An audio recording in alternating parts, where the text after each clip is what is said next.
Yo, what is going down? Welcome to Owls at Dawn. This is a bonus episode, but we're going to be releasing it on the mainstream for everybody to have access to for a couple of reasons. One, I'm going to be doing an interview with Chilean political economist David Aviles, and I feel like this is such an important conversation to have because we're going to be talking about the protests and the state of emergencies that have been declared in Chile over the past week or so. We're going to talk about the history of Chile that led to these issues, talk about some of the simmering tensions underneath that have caused this outbreak of protests, and then, of course, some of the actions of the government in response to this. And then, of course, we'll talk about, hopefully, some solutions moving forward. What does the future hold for Chile? It's a very long interview. About 2.5 hours, actually. The first hour is more history, biography, David's experience, where he comes from. He's got a very interesting backstory that gives him a unique perspective on the neoliberalization of Chile and his place in the world that allows him to understand it as a young man who grew up in the 80s and then into the 90s and then went to university in the 2000s in the two of the largest cities and then the largest city, Santiago, Chile, and worked as an architect and then has a degree in urban development before going on to do PhD research in spatial political economy. And then the second half of the interview is more looking at the contemporary issue, looking at the economics and the socio-economic conditions behind what has led to the current crisis. And so we kind of scrape beneath, as David will say in the intro, not just looking at the what, but the why of why things are going on. So definitely stick around for this whole thing. It's a treat of an interview, and I had a wonderful time chatting with him. I did want to give a couple of announcements. The first one being that I've kind of started something kind of funky and weird. I've started a read-through of the Bible, where I'm going to read through the entire Bible over the course of a year. I get requests all the time for people asking me my insights on the Bible and on scripture from a political, economic, philosophical, kind of radical Marxist, post-Marxist perspective. Obviously, I have degrees in theology in the past, and I did a lot of work on Latin American liberation theology. And so people are constantly asking me that, but I can't always engage in those kinds of discussions either online, whether over social media, in long form, or on any other various platforms. And then Troy and I don't always have time to engage so much in our theological past and delve into those things, maybe in the way that some people would like. So I've kind of been thinking about doing a read through the Bible anyway, just on my own time. And I was like, well, fuck it. Why don't I just do something publicly and release videos for people so they can kind of participate in my musings? And so it's going to be a kind of like alt-devotional, like alternate devotional read-through of the Bible from a more liberation theology, post-evangelical, philosophical, post-Marxist, political, economic, whatever perspective, but I'm going to go from Genesis all the way through Revelation, and it isn't meant to be this deep, in-depth, exegetical and expositional supplement. I mean, there's thousands of years of commentaries, there's systematic theologies, there are books that are written about this sort of thing. I couldn't possibly do justice if I'm trying to read through the Bible every day at that pace. I couldn't possibly do justice to the richness of the text and delve into all the scholarship in the original language. But I'm going to do my best to not sacrifice depth for the sake of also kind of engaging in a type of spiritual and devotional engagement with the text. So it'll be something kind of interesting. I'm going to be uploading videos to my YouTube channel every day, or at least most days. So go ahead and go to YouTube and you can subscribe to my channel. It's Austin Hayden Smith. The title of the series is An Apostate's Bible Read-Through, so you can find it that way. But if you click subscribe, then you'll get notifications for each day when the videos are released. Some will be shorter than others. Some will be a couple minutes. Others are already about 10 minutes long. I've got a handful of videos that are already live as I'm halfway through Genesis, but considering that there are like 1,100 chapters in the Bible, I have a long, long way to go. But stick with me. It'll be a long-haul project, but I'm really looking forward to it. And I'm kind of curious to see what this read-through of the Bible actually will do for me, what kind of impact it will have on me now that I've kind of moved away from the confessional church. But nevertheless, I don't have anger and resentment or bitterness or anything towards the church, towards religion, towards spirituality. As a matter of fact, I almost feel like I've got like a rekindled sense, a kind of post-Christian religiosity. And so we'll see what happens as I read through the scriptures and see what I might glean from it, and hopefully I can share with people and engage with people and maybe spur you on to do some creative and constructive readings of either your own confessions that you're a part of, your own churches, your own religious communities, or whatever it is that you're a part of.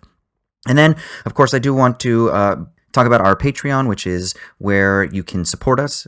We have a couple of different tiers where you can support us. We've got $5 a month where you can get access to bonus content like episodes like this. This is one that we're releasing to the public, but generally this type of interview is something that we will reserve for Patreon. So if you want access to an entire back catalog that we have of similar type of discussions, interviews, as well as where we talk about movies and things like that, go to patreon.com/owlsatdawn.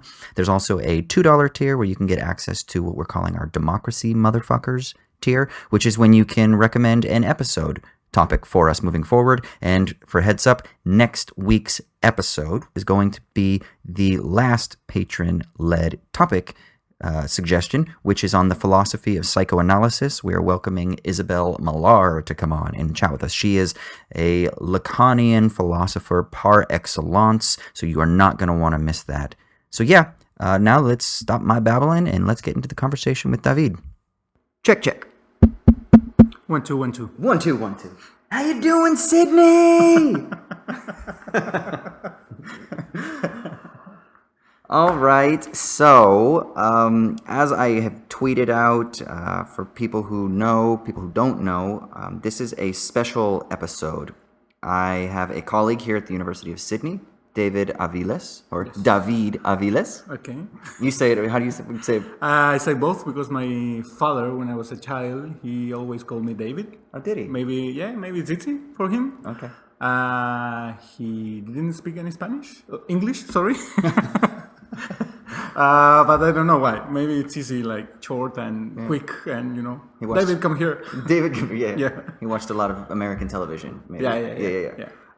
So David is a political economist and architect as well, and you have a master's degree in urban planning. Urban development. We call that in Chile. Okay, what's the difference? What's urban development?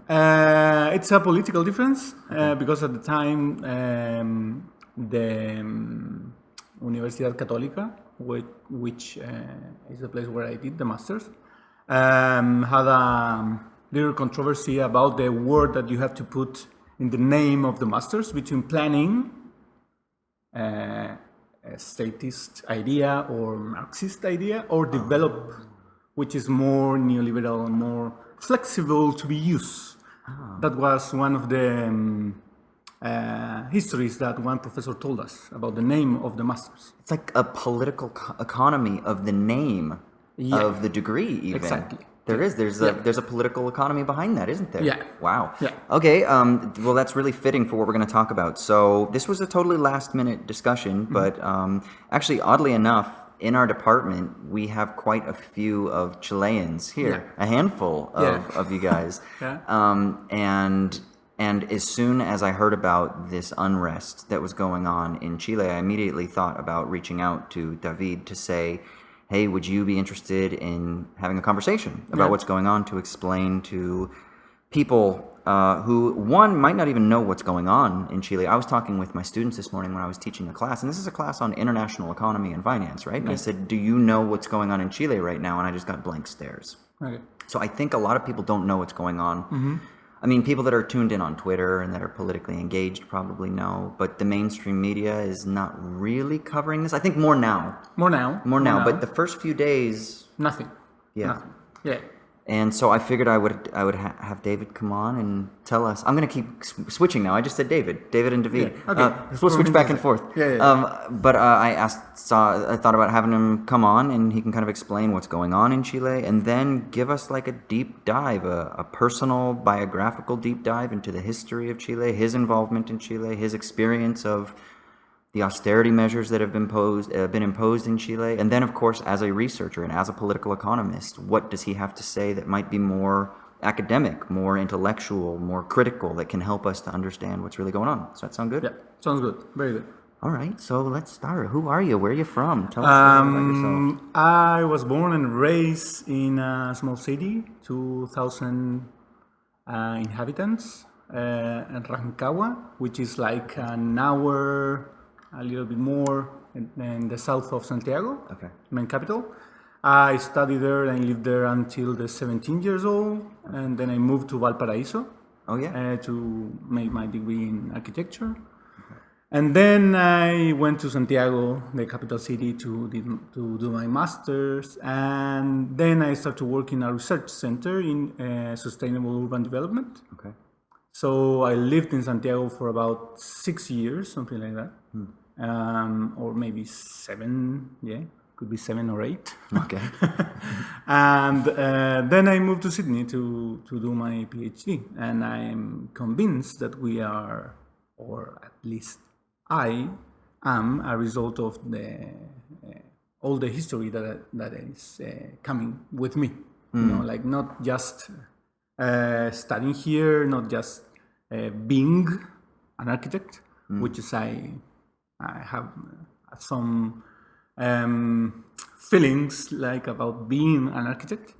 And so my family, my parents, and everything that is surrounding me have had an impact in me. So, what field were your parents in? What did they do? my parents they finished the higher education. No, not higher. It's high school. Like high school, yeah. High school. And my father finished the high school at the night, studying at the night. Yeah. And then he started to work in automotive mechanical, like repairing cars and that kind of stuff. And then he moved from there to construction. Oh yeah.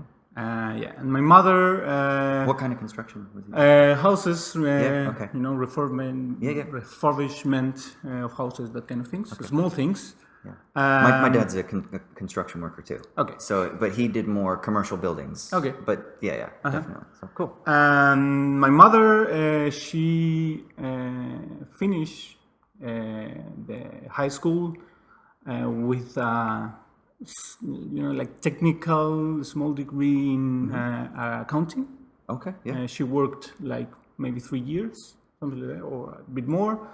And then my older brother was very sick, so she has to left the job and take care of my older brother, and then she stayed at home until today. Now she's retired.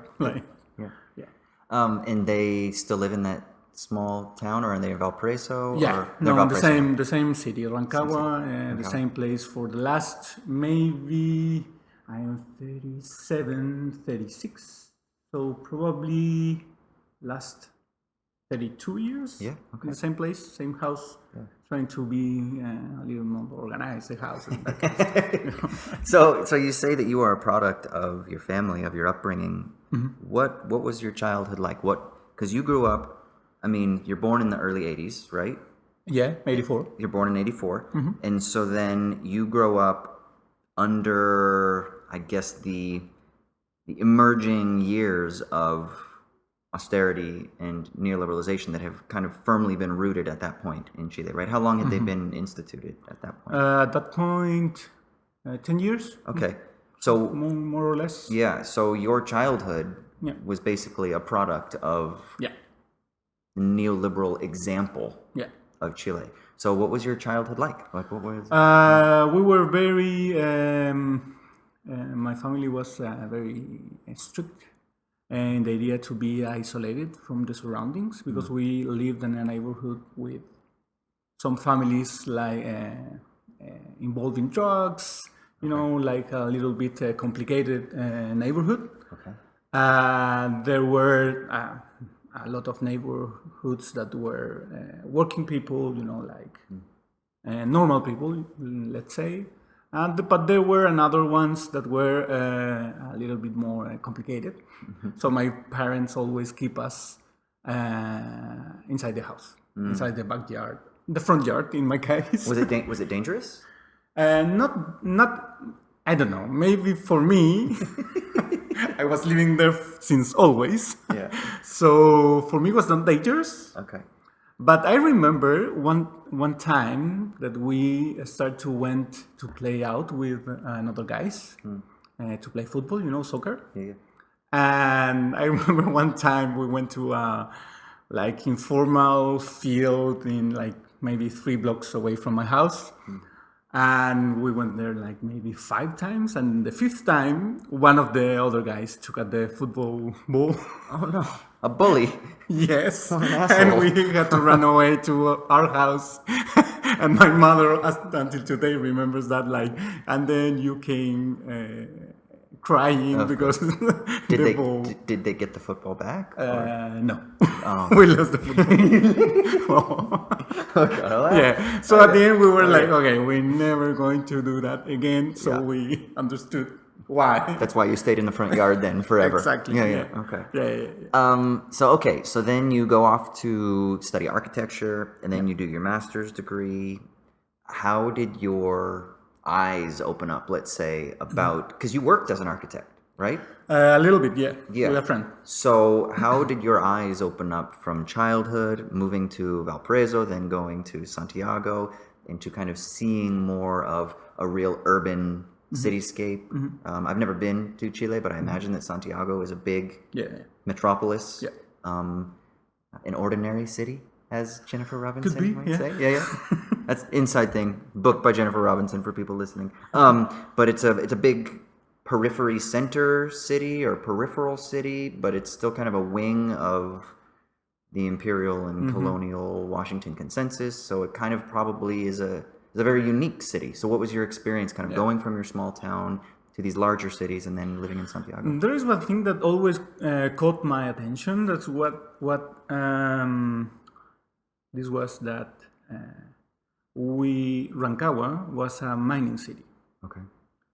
Small, big to be a mining city, Okay. but always related to El Teniente, which is the largest subterranean mining copper mine Oh yeah. in the Okay. world. Okay. What's it called? El Teniente. El Teniente. From Codelco, which is Okay. the state company for copper exploitation. Okay. and, Mining which materials or which minerals? copper. Okay. Copper. Yeah. So there were villages, neighborhoods for the miners. They were involved in special housing projects, which they received. Some of them received for free. Okay. So always was this difference between miners workers and non-miners workers. When this the neoliberalization came, the credit system, all this kind of new or advanced financial institutions, they were walking through the city center with his lunch bag and that kind of stuff, and the stores went out to pick them to have credit because they were the most trusted people. Oh, so they would pick people off the streets. Yeah. If you had a lunch bag because you were a worker, but you were a minor. You were a minor. Yeah. Okay. Which was they had a specific lunch bag. Oh yeah. Okay, I got you. Yeah. So you'd be walking down the street and they'd be like, "Hey, Yeah. you should get a loan because you're trustworthy Yeah, exactly. because you're part of this big corporation Yeah. that is internationally recognized." Yeah. Okay. So we have this very big mining enclave. Enclave? Yeah. Yeah. In the mountains, which Okay. is Sewell, the city, and then they moved to Coya, another very small town, and then they moved to Rancagua Okay. because the mining was growing, and then don't have the ability or the capability or they want to reduce the cost of production. Okay. So it was expensive for them to have the workers living there, so they moved to Rancagua. So these transformations always caught my attention. And then went to Valparaiso. Valparaiso is a student city. So we have in Valparaiso, the metropolitan area of Valparaiso has 900,000 people. Okay. That's pretty big. Yeah. Yeah. And they have like, I don't know, 1, 2, 3, 4, 5, 6, 7 or 8 universities. Oh shoot. Okay. So it's like the whole economy, it's around universities. Okay. It's around students. The most important thing is that when you finish the university, there is no jobs. So they have to leave. they have to leave. But then you get new students that come in. So, and the majority of them go to Santiago, another goes to the mining companies in the north of the country. And what areas of education do they primarily specialize in? Is it like everything? Science, technology, engineering, or is it totally the university that I studied was focused on engineering and technology. Okay. We, the architects, were the real people in the university because we were the artists, even so that we had 4 mathematics, like 4 semesters of mathematics. If the architects are the artists, then you know how like analytical and mathematical the rest of the people are. Yeah. Right? But that's okay. You were weird there, but you're also weird here because now political economy. There aren't many political economy departments in the world. That, you're just perpetually going to be weird. Okay. Yeah, I learned to be like that. Okay. And then, like student life, working until late, not sleep, and that kind of thing. So, right, of course. So basically, I didn't enjoy much the city. Yeah. I lived in, I don't know how you call this in English, but a student house. Yeah. Could be from the university. Yeah, that's fine. Student housing. Yeah. Which was part of the benefits to be like a poor student. Let's say. Okay. Yeah. So I apply and they give me this. Gotcha. Room to live. Mm-hmm. And I had the privilege to live with my brother, one of my oldest brothers, because he was like 1 year older than me. Cool. So at the end, we spent like the whole university together. Was very supportive and that kind of stuff. Because go from a very, as I mentioned, a small family, we're 5, inside family, let's say. Mm-hmm. We always be very united. Mm. Go to another city, another place, and start to know the world. Let's say you need some help, and so my brothers always were very helping to me. Mm-hmm. And then moved to Santiago. Was in in the mid of the changing of life. My girlfriend at the time, now my wife. Moved to Santiago first because she started to work in a company and that kind of thing, like the adult life. And then I worked in the university like 2 years, maybe, in Valparaiso. Something like that. And then I went to Santiago to start studying the master's. And I have a small fight with my former university, so I went out, basically. So what is Santiago like? As an urban environment, as a large metropolis?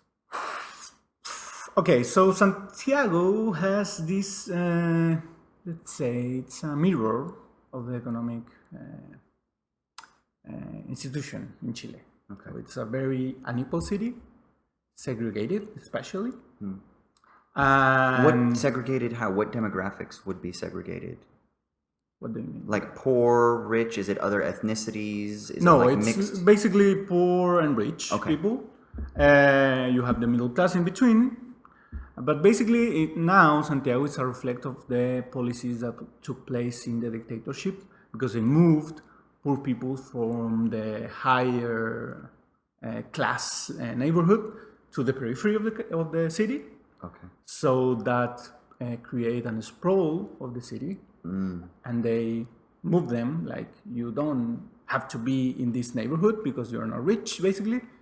And they took off all the things that they had in this, because they were like slums. Slums, ghettos. Ghettos, and they took them away from that places and put it in the periphery, in the south especially. Okay. So basically you have a very clear spatial division of poor people, rich people. During the government of Allende, there were a few, not a few, but a lot of industrial places. With the dictatorship, the industrial places were intervened and was erased, let's say, and abandoned for a long time because it was the focus of the workers' organization, unionists, and that kind of thing. So at the end, when I arrived to Santiago, was basically, okay, you have the rich people there living in this, I can name like the 5 small communes that they have the rich people, and then the rest is a little bit of mix between middle class and lower upper class, lower middle class, and then the poor people, which is like concentrated in ghettos, and the ghettos was created by the state policies when we came back to the democracy. Okay. So after Pinochet. After Pinochet. Yeah. And what year was that? 1990. 1990. 1990. Okay. Yeah. So then it's really interesting. I mean, we'll get a little bit into the history now, but it's really interesting to me that the way that you describe Santiago is very much drawn along this spatial division, which for people listening, that's really your expertise, right? Is spatial political economy. Yeah. Do you think that your experience of walking through ghettos and that fracturing and that fragmentation is what led you to thinking about space as being like the center of your research? Or is it kind of the other way that like now you're interested in space and so now you're reflecting and you're like, oh shit, now I see what Santiago was like? No, it's the first one. The first it's one. Experience. Yeah. Even though probably I am like, I don't know.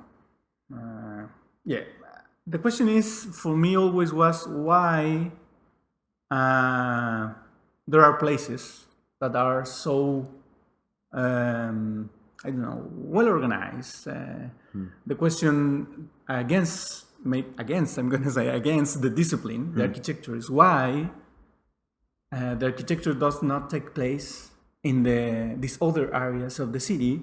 Why the planning doesn't get there, and that kind of questions always were a little bit confusing to me. Since when I was in the last years of architecture, I started to do only workshops or studios related to urban spaces, to I don't know, territorial environments, like why the spaces of mobility, the spaces of I don't know. Inheritance, why a building collapsed because there is abandoned, that kind of thing. So the question started to appear in that context, and then the question is why. I always remember two things. One is maybe I was a few months here in Sydney, and I asked to a colleague, is there any place in Sydney that I cannot go between any hour of the day? Right. And he was like thinking for about, 5 minutes. And at the end he says, no, I don't think so. Just don't go swimming in the ocean because there's fucking sharks. Yeah, something like that. Yeah, because for me it was, okay, in Santiago or in Rancagua or Valparaiso, okay, these places I cannot go during this period of time because it's very dangerous. And it is dangerous. It's not like media ideas. It's dangerous because drugs are very inside the neighborhoods and that kind of thing. So drug dealers. Yeah. So the question, and the second thing is what Frank Stewell always says. The question of why they do what they do is an essential question for the political economy. So at the end I started to understand that the why question for me was more important than the outcome, that was the organization of the city or the role of the architects created or designing particular spaces.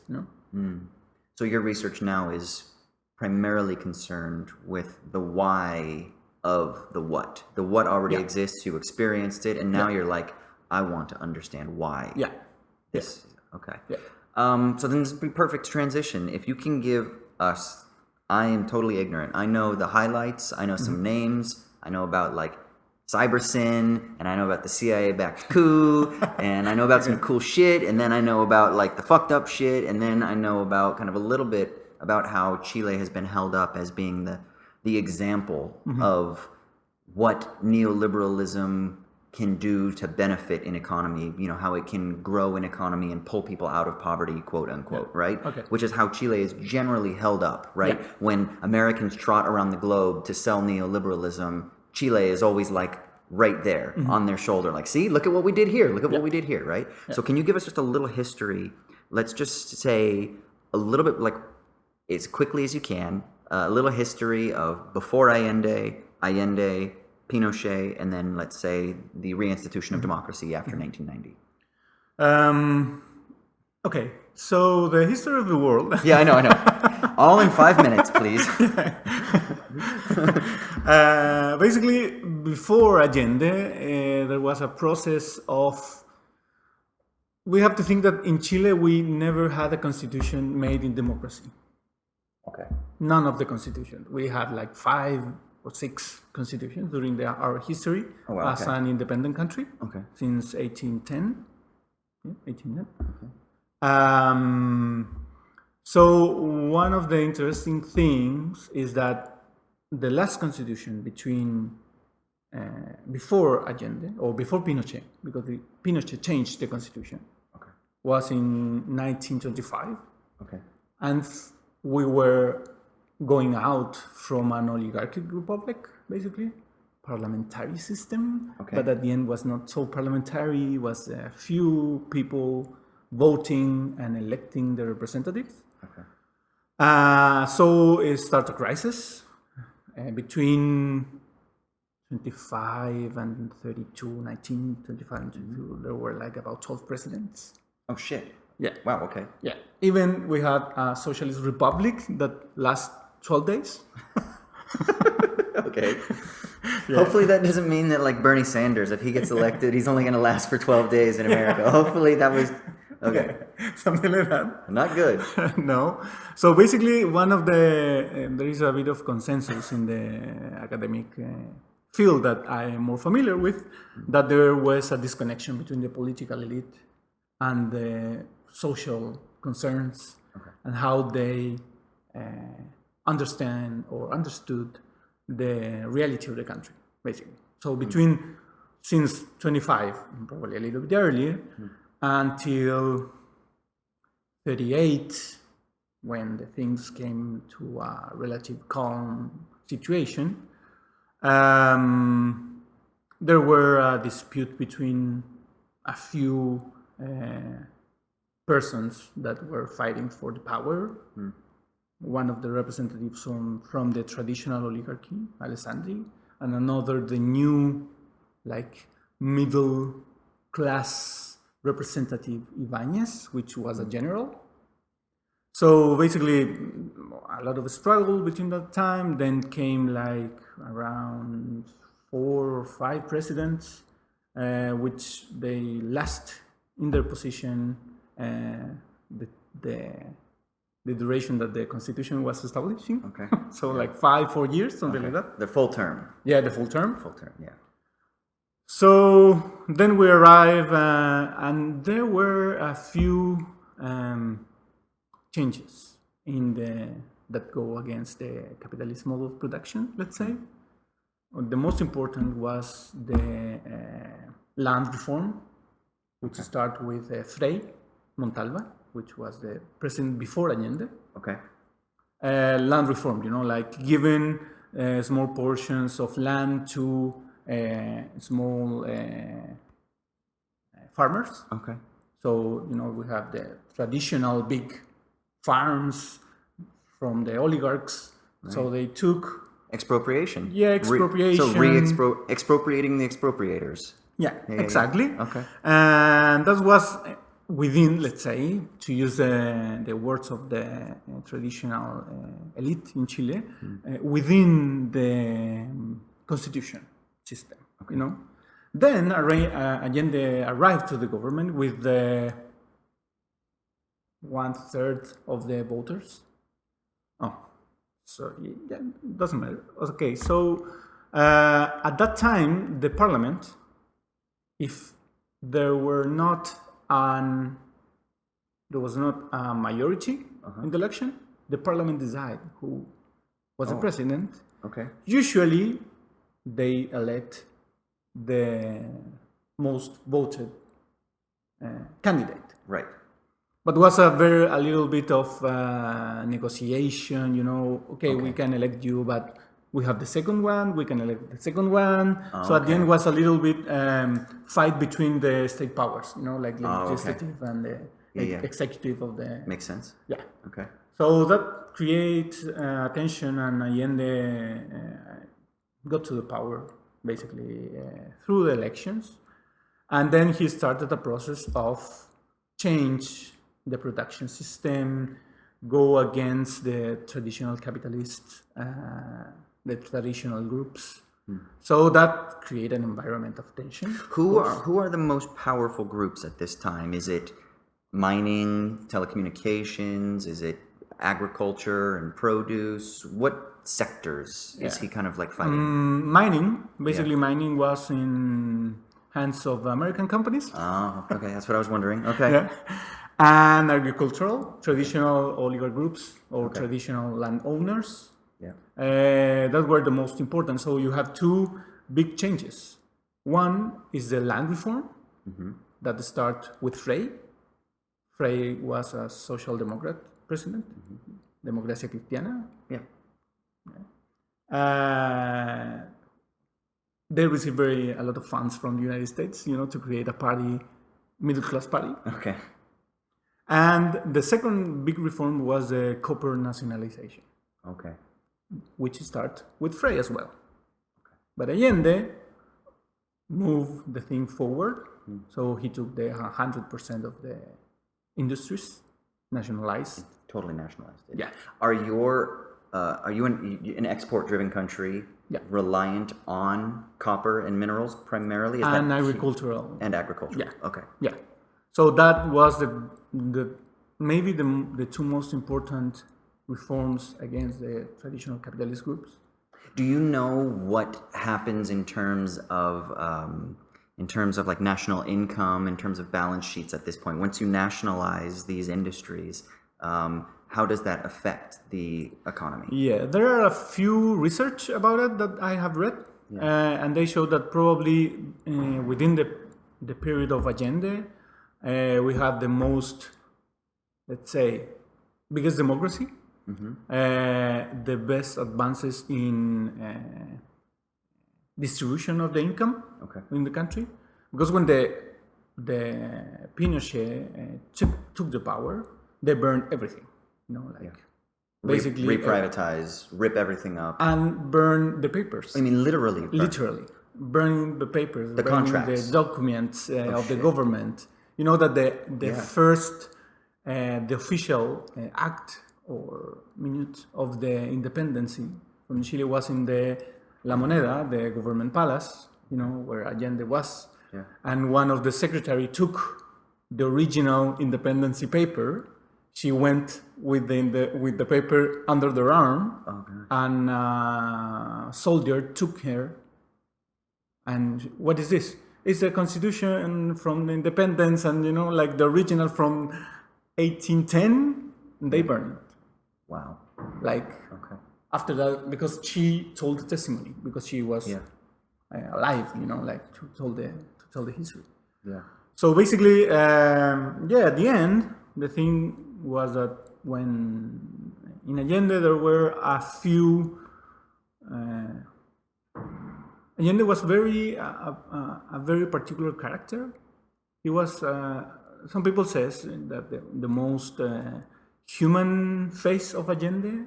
He was a little bit a big ego, like this person that they know that they can change the world and that kind of things.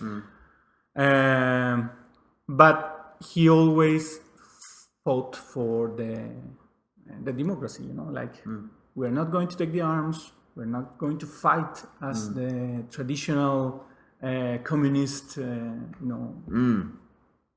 countries. Right. But there were some fractions within the coalition, Unidad Popular Unity, that were very violent, let's say. Okay. They were for taking arms. So at the end, there was a mix. So this created tension, and obviously the capitalists were very violent. They create their own groups, they were pushing or putting pressure under the military since maybe Frey, asking for intervention, and at the end they found the precise person to take the power. And that was Pinochet. Yeah. And who was he before? Had he tried to be involved in any coups, or had he run for office, or was he just a military officer? He was just a military officer.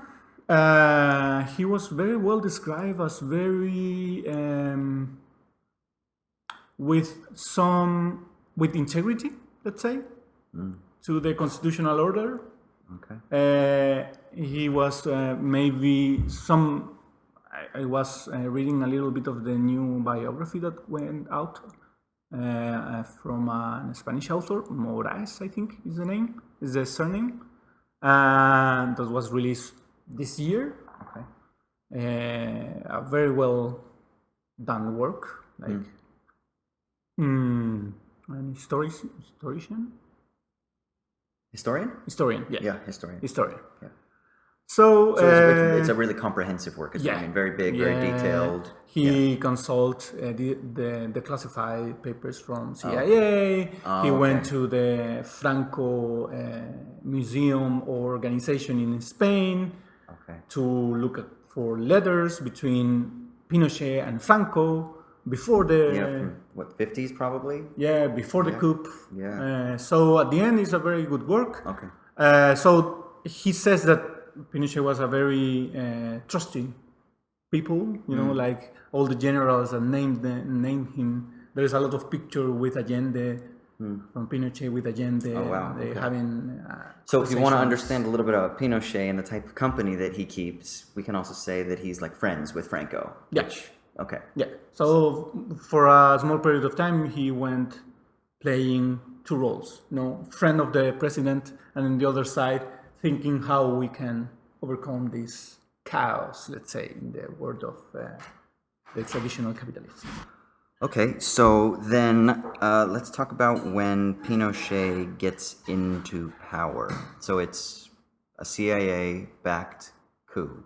Yeah. We knew this maybe a few years ago, maybe 10, as much. Yeah. Because the documents were classified. Okay. 50 years or 40 years or 30 years. I don't know which is the system of CIA. Right. So we knew what United States was doing after a couple of years.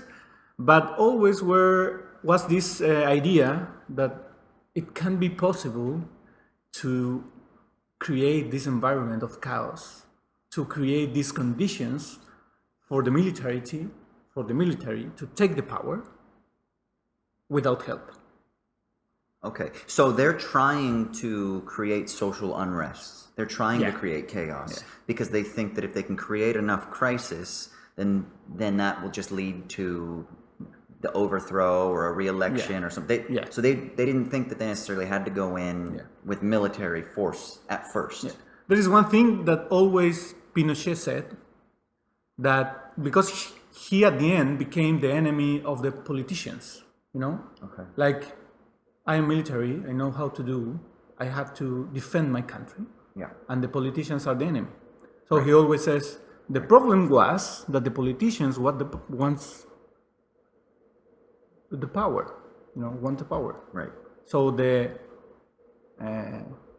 Democratic Party, the Christian Democratic Party, they always want the power back after a few months or a few years. But no, I'm gonna stay here until I understand that I finish the thing that I have to do, which is keep my country safe from the cancer, Marxist cancer. Okay. That's what he so at the end, at the end, you saw that he himself revealed like how was the environment a little bit between this Christian Democratic Party, center right and far right political parties. They want an intervention from the military, but to stay in the power for a few years and then call to elections, and we are like, so we always, there always was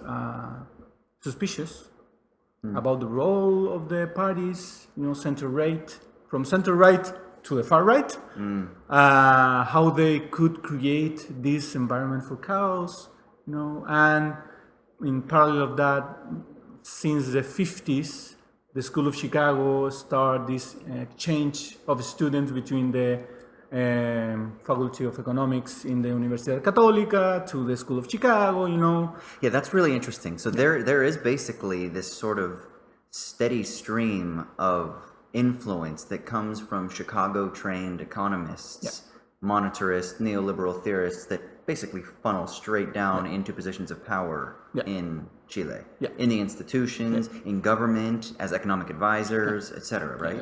Like, do they even become finance ministers? Are they former graduates? So, right now in Brazil, the finance minister is like a graduate of the University of Chicago in the Chicago School, right? Is that something similar? Yeah, similar. Yeah. There are a lot of ministers that study in Chicago. Yeah. The last one, I think it's from Harvard. Okay. A little bit different, not too much, but same but different. Yeah. Different but same. Like the same but not same. Same but not the same. Yeah. Right. Exactly. Yeah. And that is the most interesting thing, because the academic environment. I mean, the group of Chicago didn't have the importance that they have now. At that time there was an internal fight within the economics, the business environment of the Universidad Católica, but nothing more. They were fighting there were a group that were more traditional economists, in the sense that maybe more political economists, maybe. Would they have been Keynesian? Keynesians, that kind something of things. Around that time, because that's probably 50s, 60s, right? Okay. State intervention, like we need to lead the development of the country, that kind of things. Sure. And then this new group emerged as the new, because they put the economy as a science, Yeah.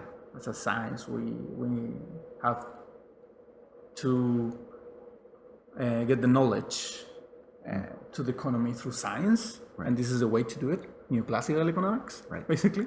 Yeah. And then so Pinochet takes over in what year? 73. 73. Yeah. So in 1973, that's the coup. And Allende, just because I can't, is he killed in an uprising, or is he imprisoned and then? The first September 11th. Oh shit, that's right. I see that every September 11th, people always say this. They're like, remember the first? Oh, I think there's even one from the 1800s or something. But they're always like, remember this one, the Chilean September 11th. Yeah. That's right. Okay. Basically, that was a very the first threat to the democracy was made by the Marines. Almirante Toribio Merino, I don't remember the name, but Merino was the surname, and he started the movements in Valparaiso, I think. Okay. The Navy Corps and that kind of things, and there were conversations that we're gonna do this. I'm gonna be the leader, So. Manuel Gárate, one of an historian in Chile, he says that there was a fight between Merino and Pinochet, because Merino wants to have the power and do this thing. And there was a part of Pinochet maybe not willing to do the things, because he was like a little bit constitutionalist in the tradition that we have to be within the political system, subordinated to the elected president. Yes. Okay. Probably. That's what you were talking about earlier. He wanted him out, but didn't want to use military action. Yeah, because he still respected Constitution. Okay, that makes sense. And Manuel Gárate puts the things very easy. He says that basically the army is the older military force.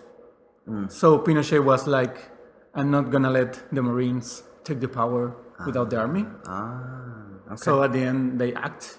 It was very sad that morning. The famous hawker hunters went to La Moneda and they threw up missiles.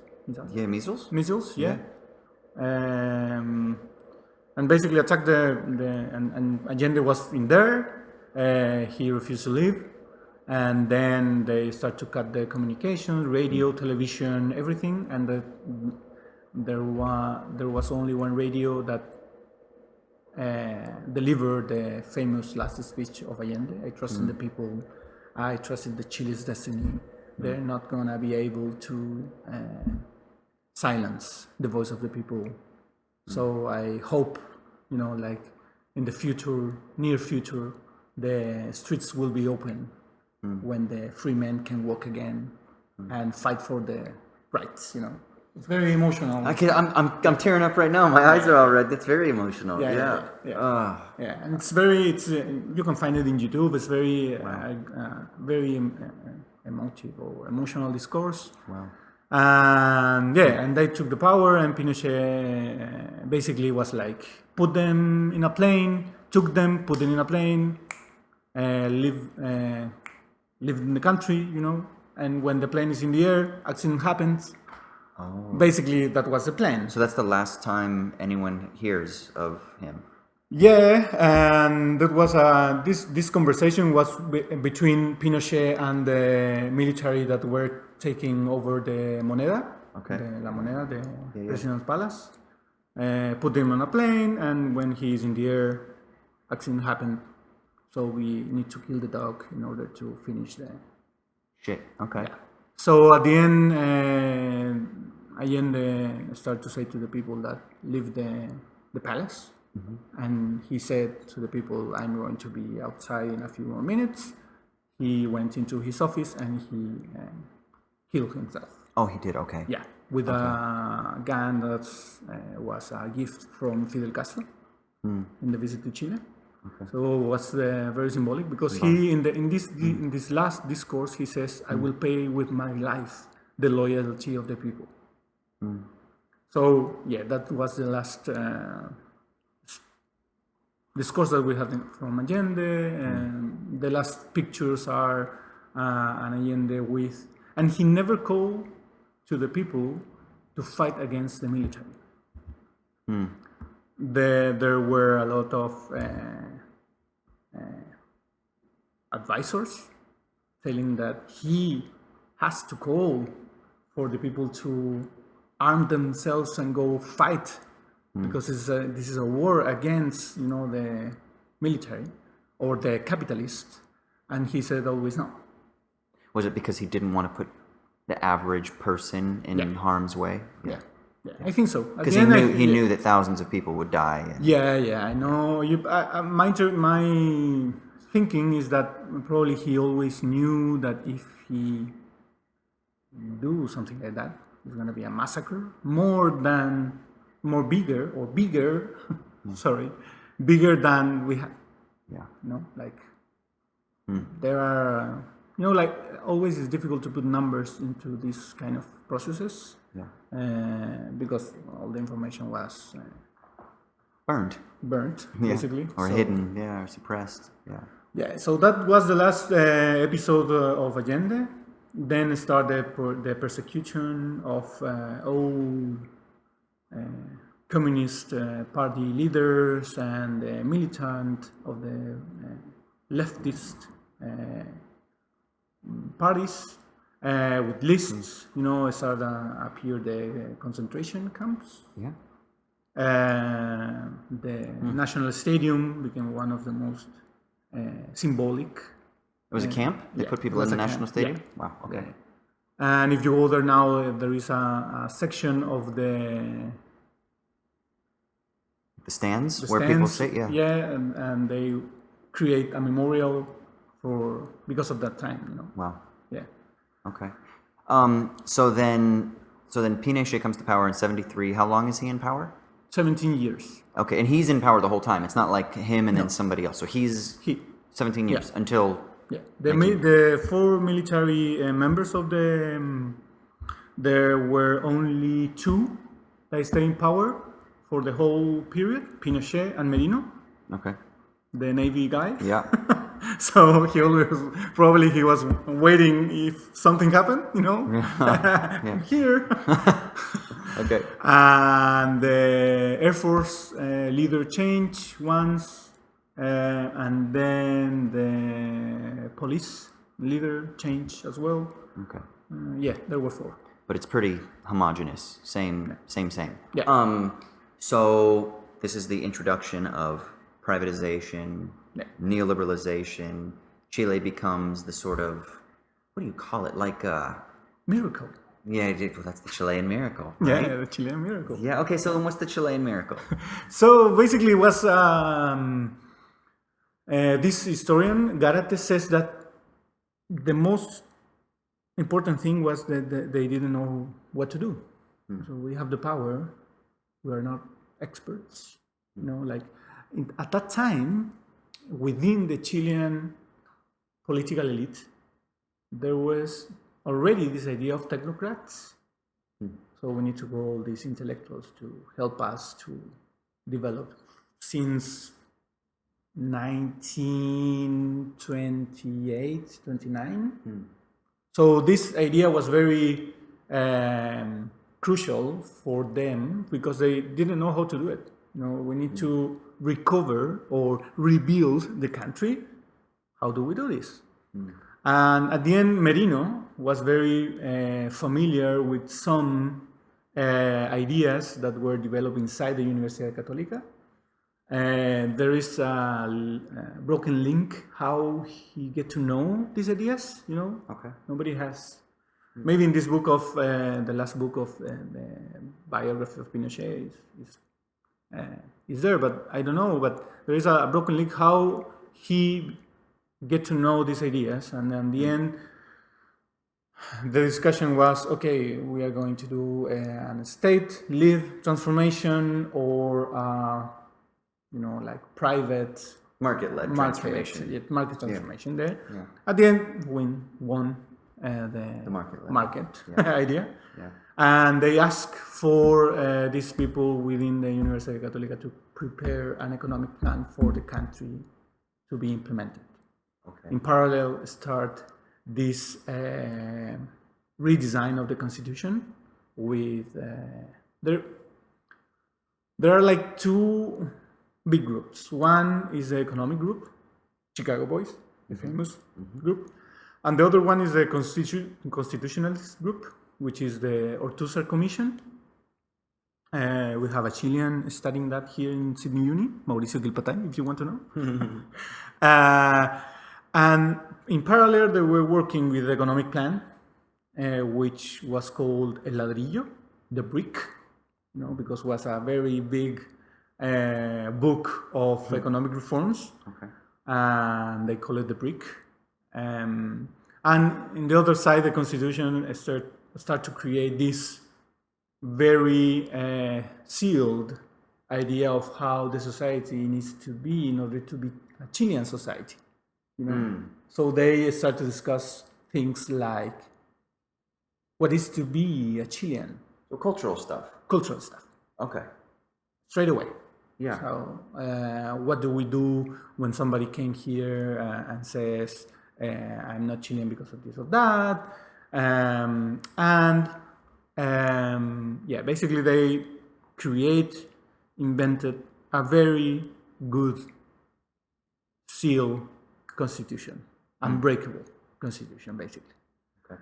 There is one famous actress in Chile that she's very left actress, and she says that she thinks that Jaime Guzman, which was one of the key intellectuals for the dictatorship, was a genius because basically the constitution is unbreakable. You cannot do anything with, to change it, you need maybe the 70% of the quorum of the Congress in order to change one article. So the few changes in the constitution has been a fight for 5 years. Okay. And we're talking about trying to be a more representative democracy. That kind of things okay, we need to discuss that how we're going to count the votes because this is not representative. Because they create this political system with bipolar system, Democrats and the system in the United States. the Democrats and the Republicans. Republicans, yeah. Yeah, basically that idea. Okay. We have the center left and the center right. Right. In quotation I marks. think to say, but is the center right really far right? Yeah. At the end, And so the economic plan was basically monetarism. Yeah, monetarism. Monetarism, public reduction of the state intervention in the economy, free market, and they try this free market in everything, even in the city.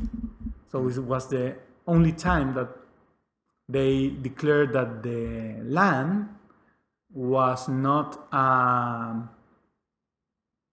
scarce resource, So if you take off the regulations on the urban land, so you can build anything, whatever you want, you will decrease the prices of the land.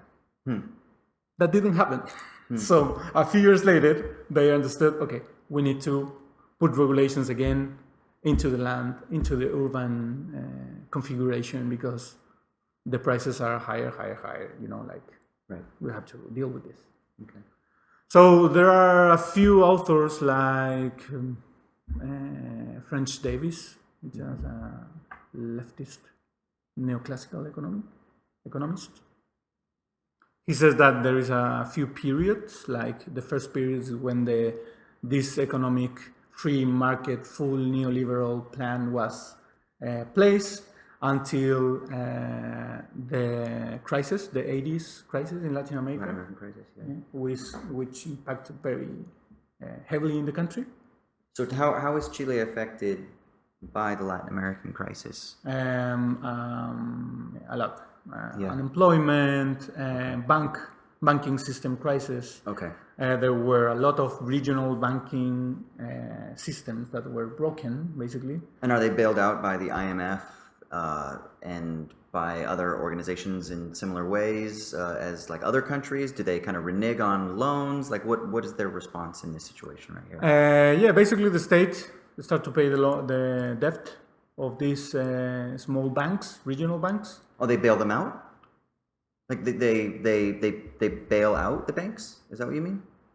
The state does? They like give them money? Yeah. They give them money so that they, okay. Yeah. Yeah. The state gave them money, start a new, French Davis says that this is a pragmatic neoliberal process, okay, free market, but we need to be pragmatic with some things. Of course. So bank system needs to be saved. We need to keep them afloat. Pension system needs to be saved. That's right, yeah. And that kind of thing. But the system is like in crisis. Yeah. So at the end, they went paying the bills of the banks, right. The loans that they had in the international market. And one of the banks was owned by the current president of Chile. Okay. So he was declared guilty of fraud. Okay. He ran away. He were took into the prison for one night with the help of the dictatorship. He went out of the jail, and he now is a free man. And that is like maybe a funny history in all of this, because we always remember that, hey, the first that was a fugitive from the justice were you. Right. It was you and no other one than you. So banking system in crisis, unemployment, a lot of social crisis, and that was the first time that started against the protest. For the first time, the people start to say, this is not how it was supposed to be, So I started the protest, but that time, the 82, 83, there were a few people that went into exile, come back to the country, the more moderates, maybe. Okay. But at the same time, there was a lot of coordination between all the Latin American dictatorships to kill people. So basically it was dictatorship, it's very, and that create a lot of fear in people, the whole generation that came from that period of time. I remember the first political link that I heard in the university was by a tutor, and he said, "You are sons of the democracy." And maybe that is the problem. And we were like, what? Yeah, because all of you were born in the middle of the 80s, and so you get conscious at 5, 6, 7, 8 years old, and that is democracy. So now you're doing what you want to do. And we were like, what are you talking about? Yeah. Okay. So Pinochet is in power until 1990. 1990. And then democracy comes back. Yeah. So what's the state of the economy? How do they recover from the crisis of the 80s? And then take us just real quick up through the 2000s. What is the fallout of the continuation of neoliberalization after the crisis as they kind of get things back together? No longer a dictatorship. Now there's democracy. How do things look? How is the country doing? There is an important thing that now is very well known by the Chilean people. That was this transition from dictatorship to democracy was packed. Negotiations, basically, between United States, Pinochet, political parties. So what are we going to do? Because after the... and Pinochet, at the end, voted the constitution in the 1980 with no international supervision. So basically, probably was a fraud. You cannot know really because that data is not available. So probably it's a fraud. So we had a constitution that started in dictatorship again. And this transition after the crisis was a very Latin American crisis around the 80s and Chile 82, 83. So it started to create this environment of social discontent. So at the end, in the constitution says that after 8 years it will come elections, open elections. Okay. Because, so if the constitution was approved, obviously it's going to be approved. So basically they went into this plebiscito, election, but to vote if Pinochet can be still in power or not. Okay. And in 88 came the winning of the no, which is a very famous political campaign. There was a bit of tension. Pinochet was reluctant to accept that he lost the election. And then start the process of negotiation. What do we do? How do we keep this working? Because I am I am the power. I have the military with me. You can have the power, but not touch my military men. So at the end was a democracy with the dog breathing in your ear.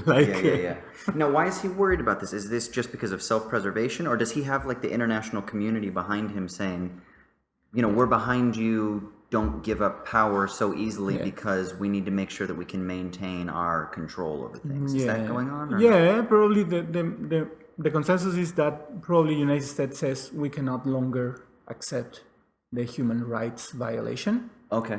Basically, because we are not able to support this. We are finishing the Cold War with the Soviet Union. We have this open front with Cuba, always. Right. So at the end, United States says we cannot have another problem open in our backyard, Latin America. So basically, they started pushing okay, let's make a negotiation. How do we... Okay, so they support a transition towards... At the end they were I don't know, maybe the ones that had, capitalist has the control, so what is the problem? So modernization theory and in let's action. That's fight right. for freedom That's the and next democracy. stage, right? Everyone gets a car, and GDP numbers are doing good, and now you can have democracy. Yeah, Okay. exactly. Perfect. Yeah. Okay. Yeah. And basically it's that. And then in the 80s start a process that some academics mention, like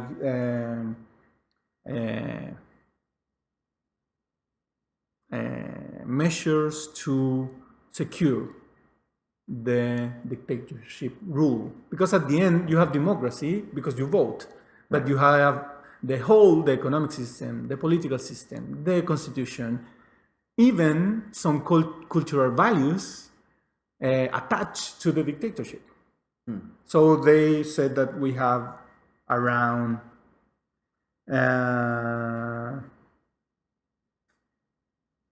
like the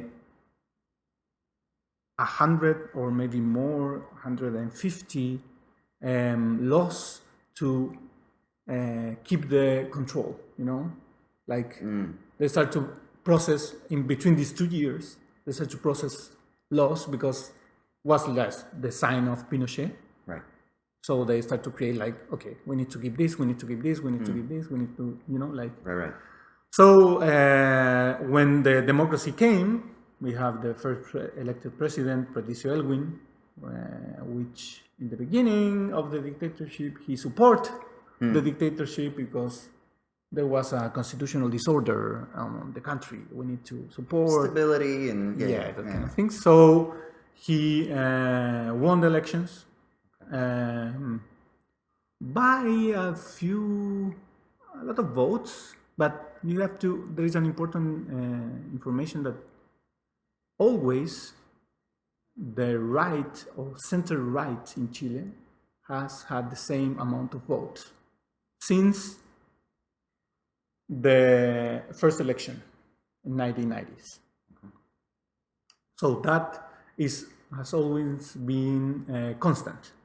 The one that has go ups and down, is the center left voters. Interesting. Okay. So elections for right wing always 44%. 44%. How many votes? 2,300,000, and always the same, more or less. Maybe a small variation, but always they keep the same believers. Wow. Yeah. So at the end of the day, there are, in economic terms or in political economic terms, the decision was to create a strong exportation industry sector, mining, agricultural, derivatives from agricultural wine or whatever natural resources you can export. So for that you need to create, in order to be a food superpower, you need to create big economic groups, because they need to have the power to produce the world demand. If you go to China, I can produce, 3 tons of blueberries. They're going to look at you and say, oh, we need 100,000 tons. You're not for our market, So in order to become a world superpower in food supplies or food resources, you need to create these big economic groups. And all the organization of production at the end, and it comes the space, was organized in order to create these big farms that they can produce, apples, blueberries, strawberries, wine. So is this import substitution industrialization, where they're no longer importing any of this stuff, but they're developing the local industrial infrastructure, technology, human capital, education, et cetera, et cetera. So rather than relying on the international economy at all, they kind of turn inwards to develop their own mechanisms and processes? Yes and no. Okay. Because the official history says that we have strong entrepreneurial groups, that they are self-made, like we have now the biggest salmon exporting industry. Oh, wow. Okay. The second one in the world after Norway, Oh, no shit. Okay.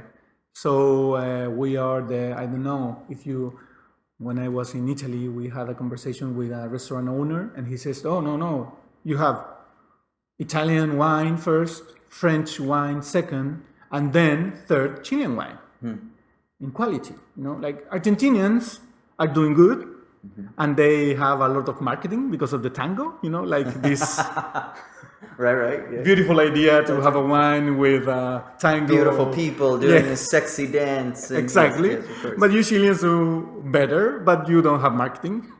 So at the end, this is like this idea. So, but the official history is that they are self-made entrepreneurs. Okay.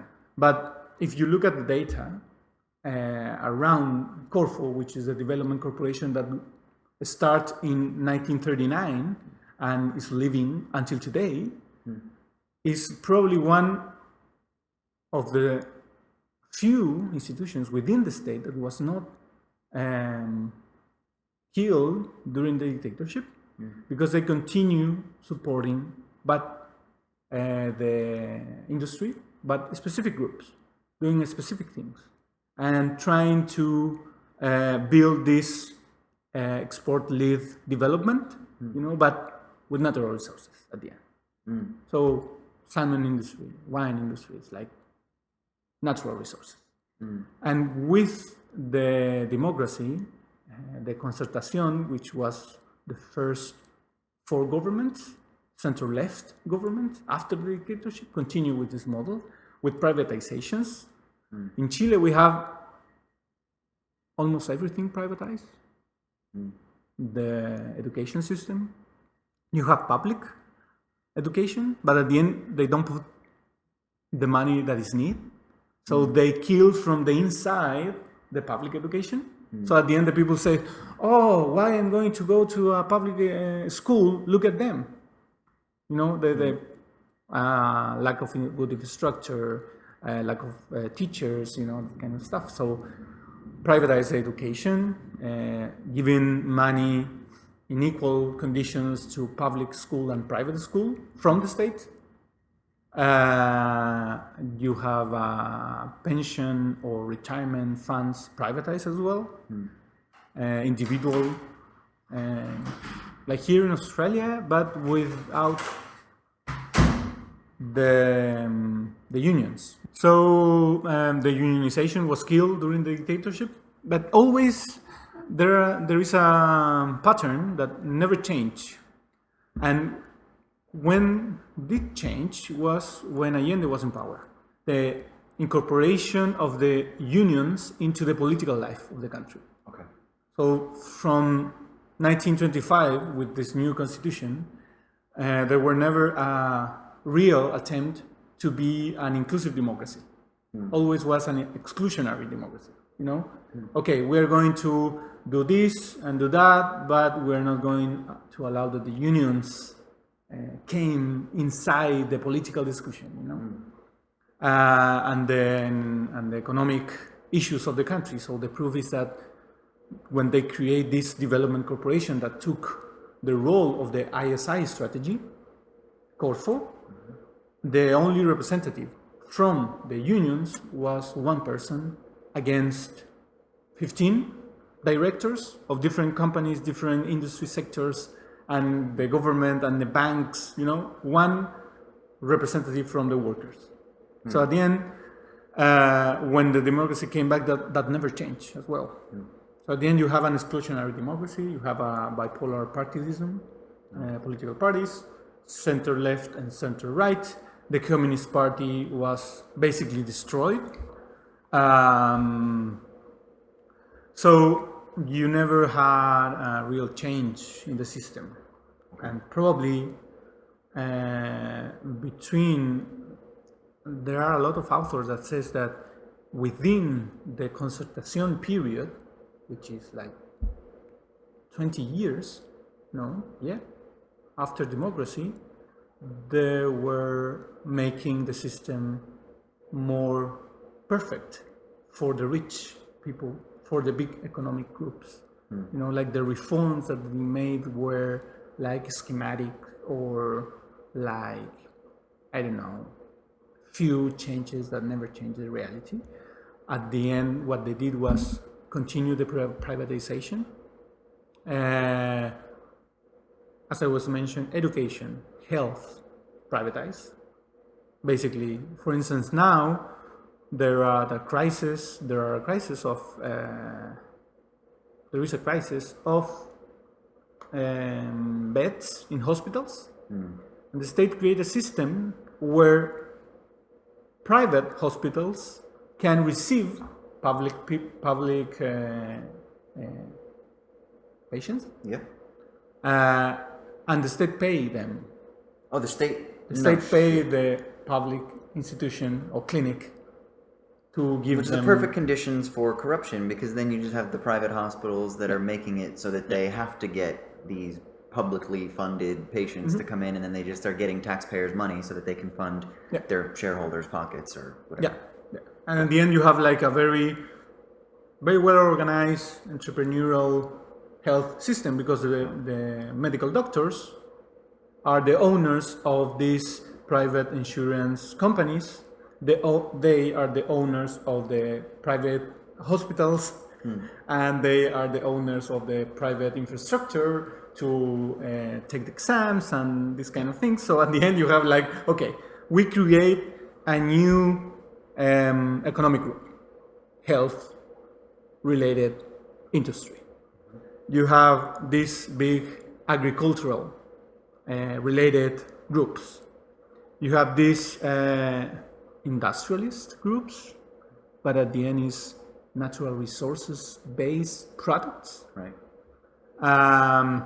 And you have education group, which, by the way, a few of them are in the cabinet of the president, the owners. Then you have another group of the fisheries. Okay. You know that in Chile we know that 7 families control the sea of the country in productive terms. Wow. Forever. Wow. For life. Is this like... It's like a law that was created. Constitutionalized? Not constitutionalized, but has a rank of law of the republic, which is like, I think, the second one before the constitution. So the seas are privatized, and all the catch from the seas, therefore, are their property.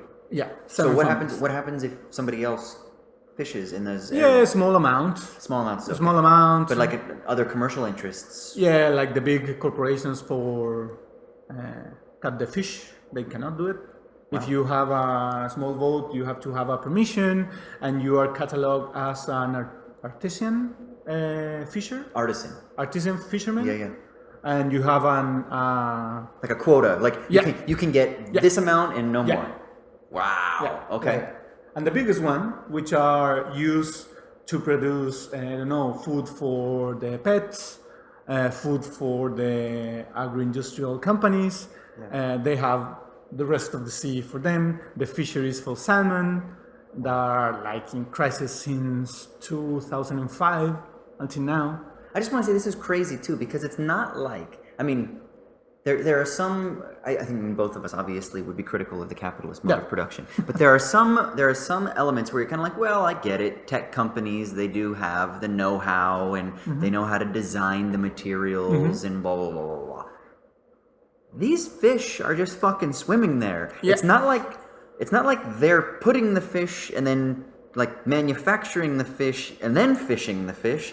It's like the fish are doing their thing, and they have charts, and they're like, this is our terrain, and we're just going to go and grab it, and then we're going to be like, but it's ours. Yeah. Like, it's pure plunder. Yeah. Yeah. Wow. And the most, shocking thing for me is that you have the same with mining industry. That's right, yeah. Because at the end, we export mud. Oh, mud? Mud, yeah. Oh. There are like Chilean mud is something that's desirable? Ducks. Yeah, ducks. Ducks from the mountains to the sea to put the mud into the ships that goes to China, to United States, to all over the world. Wow. So at the end you have like, okay, we are going to be a miracle right? Like, I don't know, burning basically all the natural resources. There is no policy for innovation, for technology, for nothing. At the end, you have like. So you have these groups in the economy, very organized. So it's very difficult that you can change the system. Because at the end you have, okay, this is the capitalist group, and they have privatized different aspects of the Chileans, you know, health, education, I don't know, all the things that you can think. Mining, agriculture, Et cetera, et cetera. So, for instance, I have a friend. She has an uncle, and he's a small company man. You know, like these people that is like in between the biggest one and the smaller ones. You know, like they think that they can make some investments in different sectors. Right. And he says one day to her, like, my girl, the problem is that if you go and you want to invest a little bit of money or more money in order to own, I don't know, vineyards to produce wine and anything, you have to confront the biggest one, because all the land is from them. They have it. And they not allow you to have a small winery to produce wine? Yeah, winery. Winery, yeah. Vineyard, winery. Vineyard, yeah. You cannot have that. And you can see the concentration of the market, because you have, for instance, small and traditional breweries for beer in the very south in Punta Arenas, which is the Patagonia, the Chilean Patagonia. Was like maybe 5 or 6 years ago, was bought by a big beer company that is linked to Coca-Cola. Of course. Yeah. Yeah, I mean, you see something similar, right, with like the tech industry, where it's everyone likes to talk about this entrepreneurial spirit that you can have, and everyone wants to go to Silicon Valley, or in LA they've got Silicon Beach, and it's like, I'm gonna be the CEO of a startup, but really every single time you get off the ground just a little bit, you're using patents from a larger company, or Facebook, or Alphabet, or whatever else buys you up, and then they get control of your patents, and then it's this perpetual consolidation and concentration of power. Yeah, you have. And so now, like, you can't even be an entrepreneur, really. Like, there's some room, but the entrepreneurial spirit really doesn't exist, because now it's just this homogenous top-down, these huge companies, these huge oligopolistic companies that are the ones who own everything within given sectors. And now they're even crossing sectors. Yeah. Right? There were a small startup company which is called Corner Shop. The idea of you have one people that can buy, or a few people that can buy the things for other people, and they bring them to home, the things, Uber Eats but buying stuff, for groceries. Oh, cool. And the big celebration in the economic newspapers was that this company was so cool, or so good, that Walmart offered to buy them. Right. And the owners of this CEO of this startup company, the histories behind them, no, we are trying to be entrepreneurs since, 10 years, you have to fail, the classical discourse of bullshit. You have to fail, you have to continue, but that's right. And then basically was like, but we are happy because now we're going to receive, $200 million for our company. And what happened? That the United States has a little bit stronger regulation than the Chilean finance system, and they stopped the transaction of companies. So they say, Walmart, you cannot buy this company because you are going to control the market. So there is problem with competition. Okay. So after, 1 year, I start again the news like, the problem that had this company, no, but we are going to continue because we are entrepreneurs. And after that, another news that another big company tried to buy this company. So at the end, it's like concentration of capital and concentration of power. And you almost have to if you're a young entrepreneur, because the larger companies are going to just undercut you by doing it their own way in the future anyway, because they have economies of scale. Yeah. And so what you can do for X price point, they can do for X minus 30% price point or whatever, right? In Chile, we had this. There are some people that help in the supermarket to pack the things that you just buy. Yeah. So what happened in Chile is they were receiving money from people. Like you have a tip. Tips? Tips, that kind of things.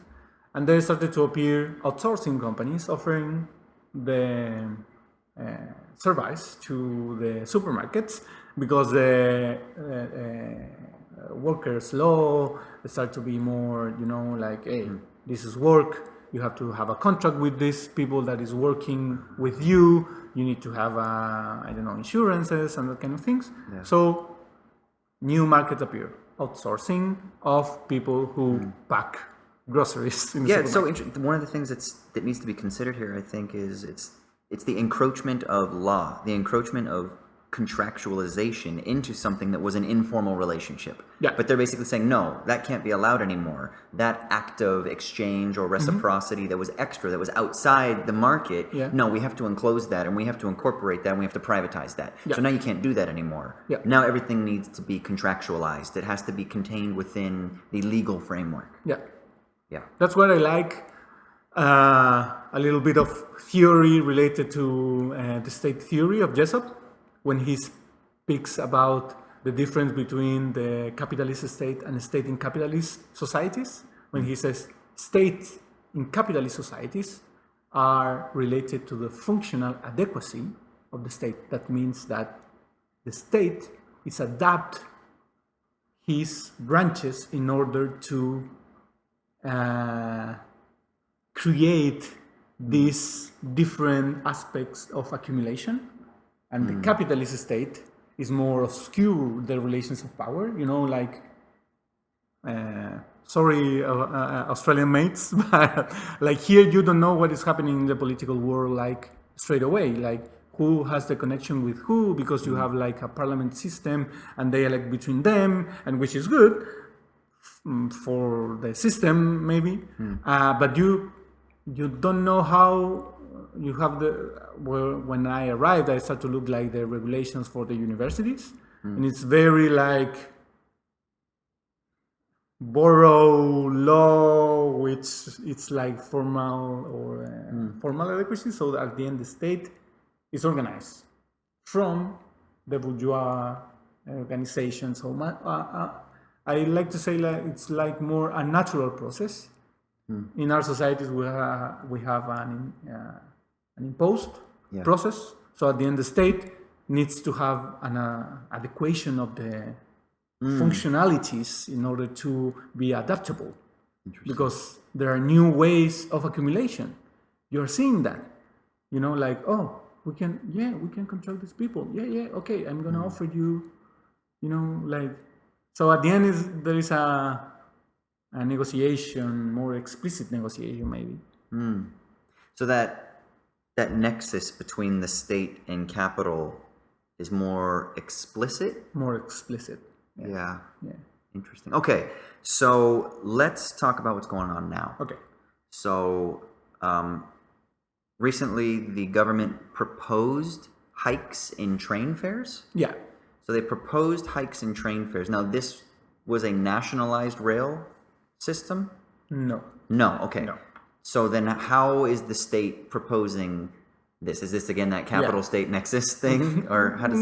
Yeah, because we have, in Chile, we don't have federal system. We have a unitary and centralized government. And basically the traditional elite of the country is in Santiago, but they own the rest of the country, but they live in Santiago because it's the bigger city, like globalized. Right. Maybe this global city. That's right. Beliefs, So basically, you have this centralized government, and particularly in Santiago, we have almost the half of the population of the country. Oh wow! Okay. Like 48%, maybe. Wow. Okay. 45, something like that. So basically, what we Chileans says that Santiago is Chile. basically. So what's happening in Santiago is what is happening in Chile. Okay. And they don't care what's happening in Rancagua, which is like an hour from Santiago, but no, Santiago is Chile. And yeah, so as you have this big metropolitan area, a project that came from Frey and Allende was the metro. And the dictatorship continued with this project. They built the first line of metro in the 79. And that is the only transportation system that is public, 100% public, owned by the state. The rest, the buses, are private. We in Chile, and that is the same that we had in all cities. Okay. Private transport system, and we call it public transport system. Yeah. But the ownership of the buses and all the system is private. So we have a mix in Santiago, and when Ricardo Lagos was in power, socialist in quotation marks, Right. he changed the transport system in Santiago to a let's say coordinated, integrated transport system. So we have the card since 2008, I think. The Opal, which is here in Sydney. Yep. We have the beep, because when you put the card, it said beep. So they put it beep. That is the name of the That's card. the name of the company. Yeah. Or the name of the card. Yeah, okay. the card. Yeah. Yeah. So at the end, the state controls the fares of the metro, because it's a state-owned company, with a system of board of directors, like this managerial idea that came into the state around the 80s, maybe in parallel with neoliberalization, the idea that the state has to be efficient. In order to be efficient, you need to be more managerial. Makes sense. Yeah. So they start to put this idea inside the state, like cutting the grease. And they create a law that controls the fares of the metro. This is an algorithm, they say an algorithm, that includes the oil prices, like the consumer prices index of the country, different numbers. So at the end of every year, I think, they run this model and say, okay, the fares, Like the costs. yeah, the costs are going to rise. And that was like in Spanish we say the drop that collapsed the glass. Oh, yeah. Okay, yeah. Something like that? The straw that broke the camel's back is what we say. Okay. Yeah. But yeah, exactly. Okay, so at the end, that was like, okay, we have this problem, so we're going to increase the fares. And there are a few things that are like that ignite the crisis. A few ministers, one, the finance minister with the consumer price index says, hey, there is good news. The flowers are going down in the prices. So if you are a romantic, you can buy flowers. It's a good opportunity. Yeah. And like the people is like, okay, now we have Twitter, now we have Facebook, now we can read different sources of information. And then when the cost of the transport rises 30 pesos, which is like around 10 cents of a dollar, Okay. less than that. So the economy minister, another one, says, yeah, but no worries. If you wake up early, you can get the lower fare because you are in the lower, period of time. The early bird special or whatever. Yeah. Yeah. So we have this says the one that goes up early in the morning gets help. him, something like that. Yeah, we say the early bird gets the worm. Yeah. So yeah, basically he was playing with that idea. Yes. So if you woke up early, it's But if you're one of those lazy fuckers that sleeps in, then fuck you. You have to pay the extra 30 pesos. Yeah. So at the end, if you put that together with the city, Right. the people that has more problems with the transport system already is waking up early, so they don't get the benefit because they already need to travel an hour and a half to get to the jobs. And in Santiago, you have a flat rate. It's not like Sydney that you pay according to the kilometers that you are in the bus or in the train. No, in Santiago, you have for all the people the same cost of the transport because it's so segregated that if you do that, you're going to make the poor people paying more. Right. No, so yeah, so the people already is waking up early because they need to get to the jobs, so they have the lowest fare of the system. So it was like, are you joking? So when you have that disconnection and you have a right government, which is basically in Chile, it's very easy to put them in the side of the capitalist. So you say like, no, this can't be true. So at this last week on Monday was a small protest. Some people jumping in the to not pay the tariff, like jumping the system. Oh yeah, they were jumping over the turnstiles Yeah, or whatever. exactly. Yeah, jumping over. They were doing sittings and singing, clapping hands. That kind of things. Right.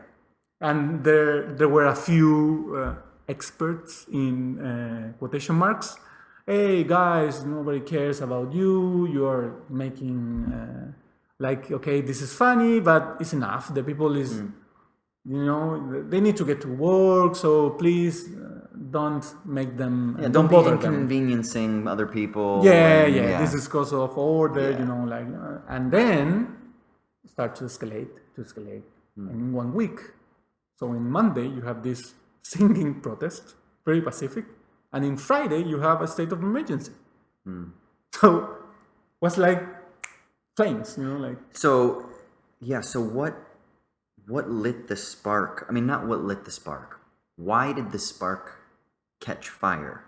Like, why, if this is the miracle, the Chilean miracle, why is there so much social unrest? Why do so many people, did they gravitate towards this one thing that lit their anger on fire? Is it rising inequality? Is it that the numbers that are reported that try to speak of the Chilean miracle really cover over the actual real degradation of material comforts and social safety nets, and people are just fed up with it? Or what's going on underneath? Yeah. You have to think that this movement starts in Santiago with the metro first, and in Friday and Saturday extend to the two most bigger cities after Santiago, which is Valparaiso and Concepcion. Okay.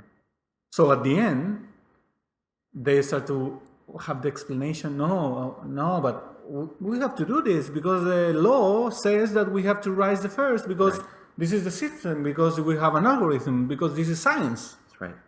Using knowledge. Managerialist calculations. The algorithm says we must trust that this 30 peso exactly rate hike. Yeah. Okay. Yeah, and at the end, like in Saturday, you have this big problem in the biggest city of the country. So, sorry, this is not about the 30 pesos of the transport. This is something else. Yeah. And they start like the discussion within academic world, but there is an organization called Fundación SOL. They are doing studies about the inequality of the country since few years, hey, this is a problem of the Chilean miracle. Don't be blind about the inequality. You have a per capita income of almost $25,000, but at the end, you have the half of the population of the country living with less than $1,000 per month.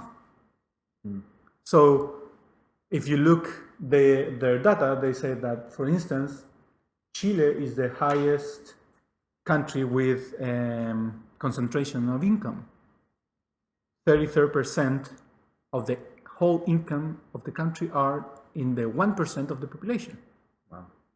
Over Russia, over United States, over United Kingdom, over China. So we are the champions here of inequality. The champions of inequality. Okay, for people who might want to see this too, David has a bunch of graphs printed out, and he's going to give me some links to these. This is from Fundación SOL. Yes. And so he's going to give me links to these, and I'm going to post them down below. So if you want to see some charts, now they're in Spanish, but the numbers are the numbers. Yeah. The number's not in Spanish. 33 is 33. But you can see it's so in Chile, 1% of the rich have the concentration of 33% of everything. Of everything, yeah. Yeah, and so I'll post, and there's some other stuff too that he's got here. He's actually got a lot of like charts and graphs and things like that. And I'm going to post all these links down below. So just so people know, there's going to be some visuals that if you want, you can click on some of these things. Yeah. For instance, so the poorest people spend the 21% of their income in transport in Santiago. Okay. So that is a lot. You know, like if you go to a bank to ask for a mortgage to buy a house, they say to you, okay, you can spend at most 25% of your income in the mortgage. You know, that's right. Paying monthly. Yeah. So for the poorest people, it's like having a new house. So they don't have the capabilities to have a house. They don't have the money because they have to spend in transport. So at the end, if you see the data from the lovers of data, so you see the inequality of the country, basically. And probably that is the most another structural problem is the retirement funds. Okay. You know, because we have special systems for military, for the policy, and for the people. And there are new documents that are declassified that says that the Pinochet and the military groups, they knew that the system was bad for them. And they were saying, hey, okay, leave us outside of the system, but try to be like, you know, not so transparent that we don't want to be in the system because it's not a good system. Yeah, because if you say that, then that means that you're going to indict the system, and then people are going to be like, wait, if you don't want to be in the system, we don't want to be in the system. But if you can kind of keep the facade up that the system's okay, but you can be outside the system, and if you can maintain that weird contradiction, then hopefully you can keep... And one of the good things that happened during the... I don't remember if it was Bachelet or Lagos. They create a law for transparency of the public expenditure. We didn't have that until 2005, so we didn't know where the taxes were going. So that helped to make the information available.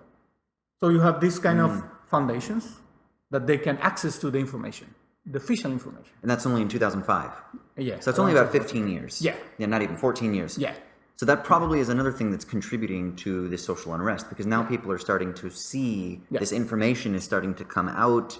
It's being publicized. Okay. And there are problems with debt, with what are the debt numbers? Do you know? Like, I just read a statistic today actually from the IMF, and their forecast was actually really kind of poor. But for emerging and frontier markets, globally on average, companies are running trade deficits of 160% of GDP.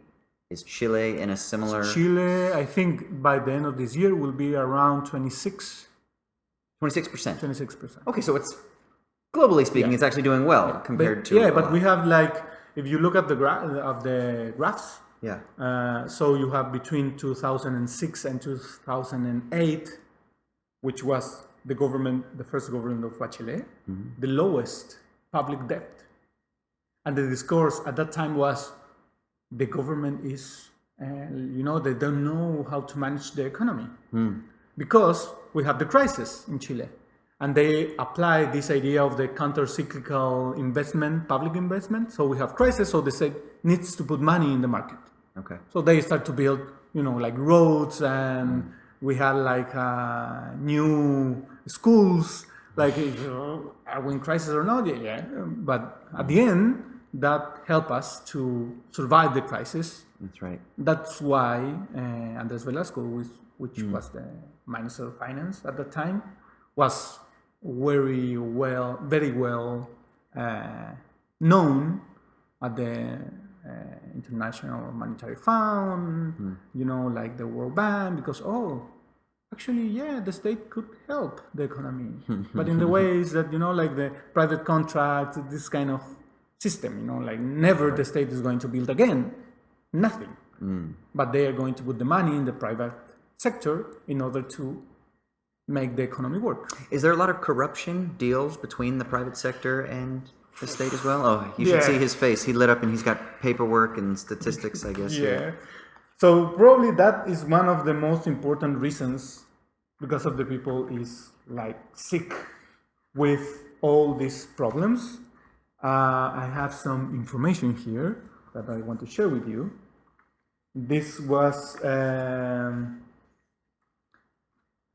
made by one academic of the Center for Sustainable Development. Okay. Urban Sustainable Development. So they called, like, because the discussion when the people start to jump and not pay the metro fare and that kind of thing was, we are losing too much money. Because they burn stations.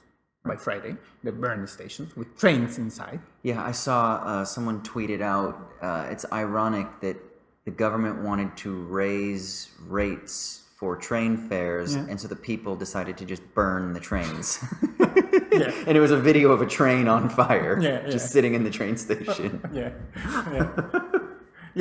So when they approved the freezing of the tariffs, like yesterday, there was a funny Twitter saying, "Good news, the fare is freeze. Bad news, we don't have metro." So they've burned. So basically, he calls the elite benefits, and we have the tax fraud and illusion from economic groups. Penta, a very well-known American Walmart, between $3.5 million. $1,352 million, another land tax evasion from the elite group. You have corruption cases in the policy, $62 million, in the military, $200 million. Collusion for industries, in the poultry industry, $1,352. You have toilet paper collusion in Chile, for about $500 million, and you have drugstore collusion for about $42 million. So at the end, you have to think that these cases were into justice between 2017 and 2018. Wow. So in the last 2 years, 3 years ago, there was no corruption in Chile. We are the example. Because we have the Argentinians that they are corrupt, because they are Italians, these discourses of ethnicity, like the English of Latin America. We are very proud that we don't have corruption. And then start to appear all this kind of information into the justice, because there were problems between managers and owners of companies. So at the end was like, okay, I'm going to take revenge because you're not giving me support. So I'm going to speak everything. Yeah. It was not because the judiciary system was working. It was revenge. It was revenge. Oh, okay. So at the end, the people start to see, okay, now we have this information. We have these cases. We have the corruption. We have the political elite winning money as crazy because they have, obviously, industries, companies related to the specific commissions that they are in within the Congress.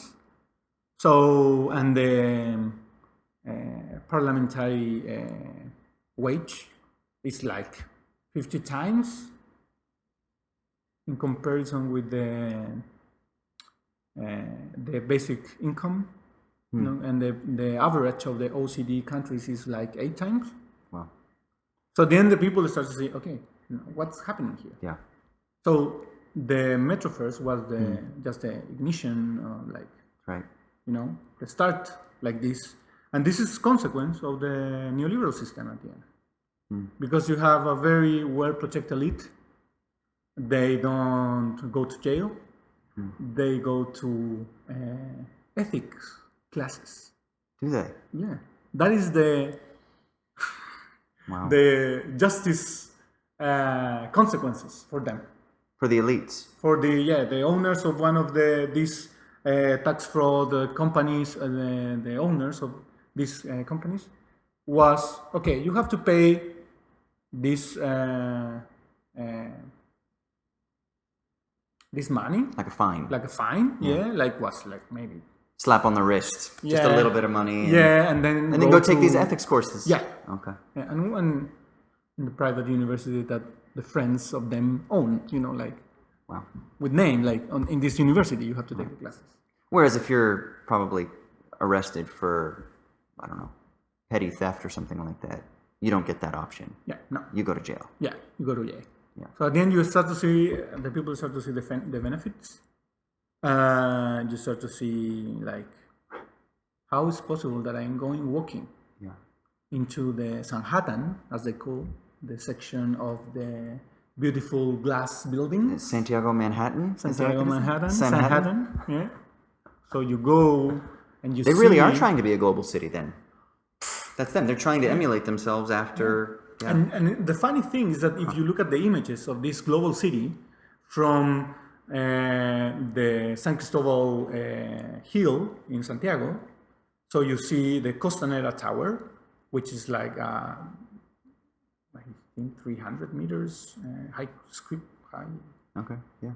High building, Yeah. a very high building, and it's closed because the owner don't want to pay the transport costs that have the impact into the city.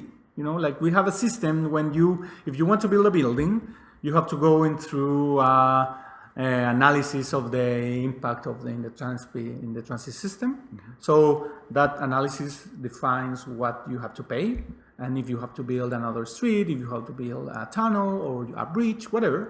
So the owner of this tower says, no, I'm not going to pay anything. But that is the picture that the country shows as global city. You can go into the small details and you start to see the privileges because he finished the tower. The tower is ready. But it's empty. Because he doesn't receive the approval from the municipality. But he still benefits from it as an asset that he can probably put on his balance sheets. And basically, you have a small one building like the buildings that are in Panama City, empty, but they still making profits with insurance, with all the financial system that is around them, And just the land value. Yeah. The land value, yeah. And you can use that to secure cheap lines of credit and et cetera, et cetera. And for land value, in Chile, we don't have a law. It's private market working, pure.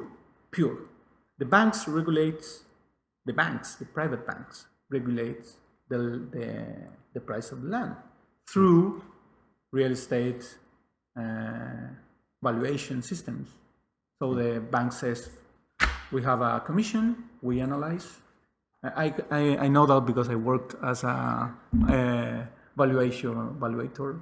Maybe, yeah. Evaluator. Real estate evaluator, something like that, Yeah. So, at the end, they say, no, this is the system, we're going to use this. And when I just start to learn these kind of things, I say, is there any regulation from the state to do this? No. Why? Nothing? And say, no, why? It works perfectly. So, at the end, you have from the space to finance, the whole world of private marketization, you can look for anything that you like.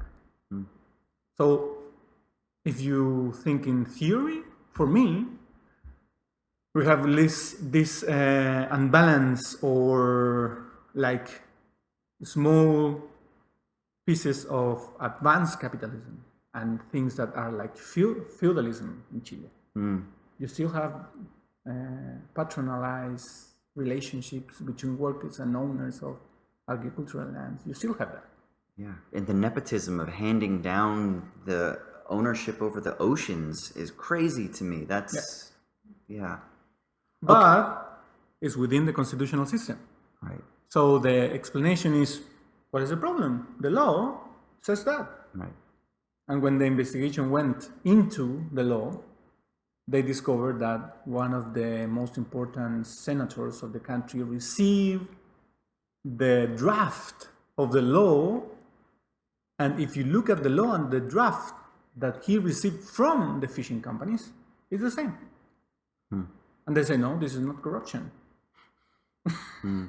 Because I received, that was the defense of the senator, I received information from any person that wants to send me. It's not corruption, it's being shrewd. It's being a good business person. That's what it is. Okay, let's wrap it up with this. What do you think is going to happen moving forward? So I know there's been demands for the president to step down. Yeah, that's right.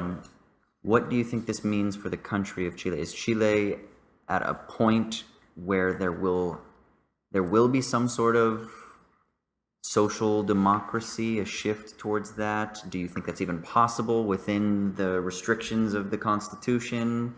Do you think that there can be a move away from the process of neoliberalization and privatization towards like a renationalization of important factors of production? What's next? What do you think is next, and then what would you like to be next? I think from the start, the government has shown that they don't have the ability to understand the demands of the people.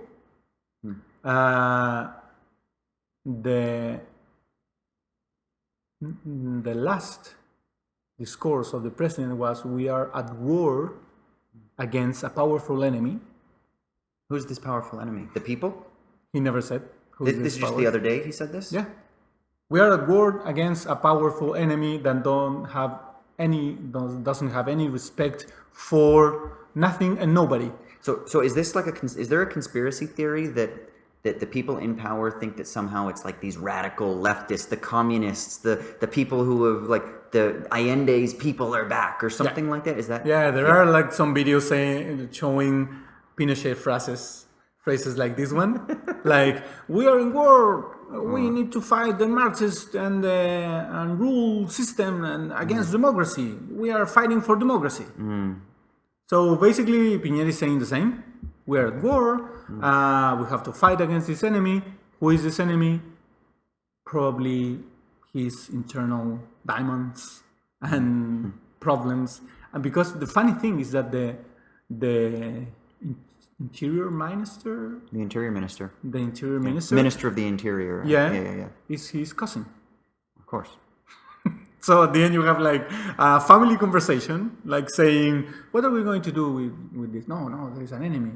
It's like they are following this conspiracy idea from September 11 with Bush, creating this, we are fighting terror.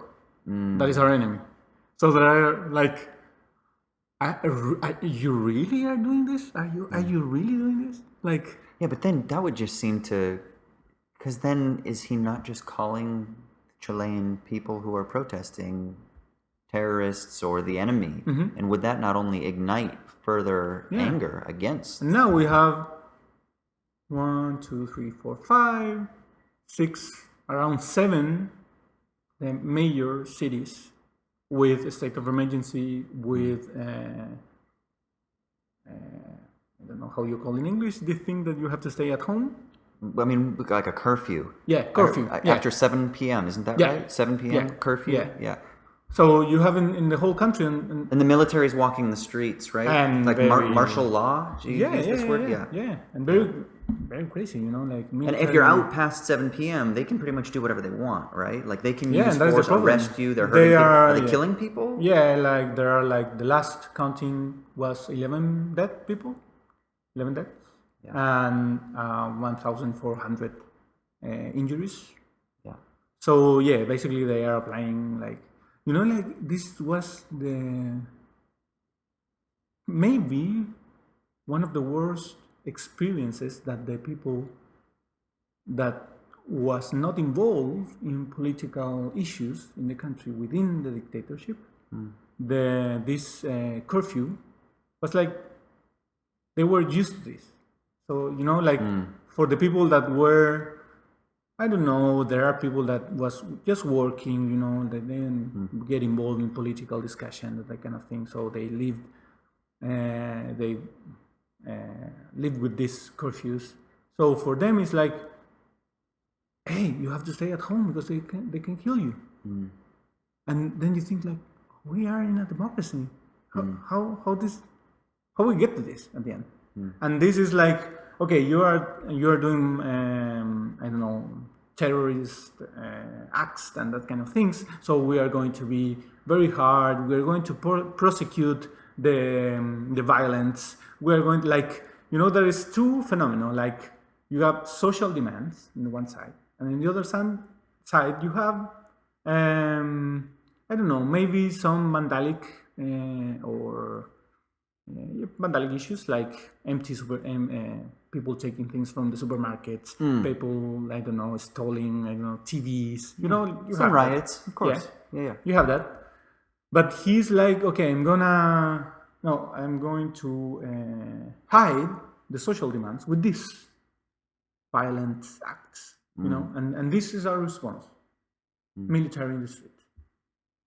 So this is like crazy. So for me, they show that they have no ability. The phenomenon itself has one interesting thing, that there is no leadership. So there is no political group that can say, we started this.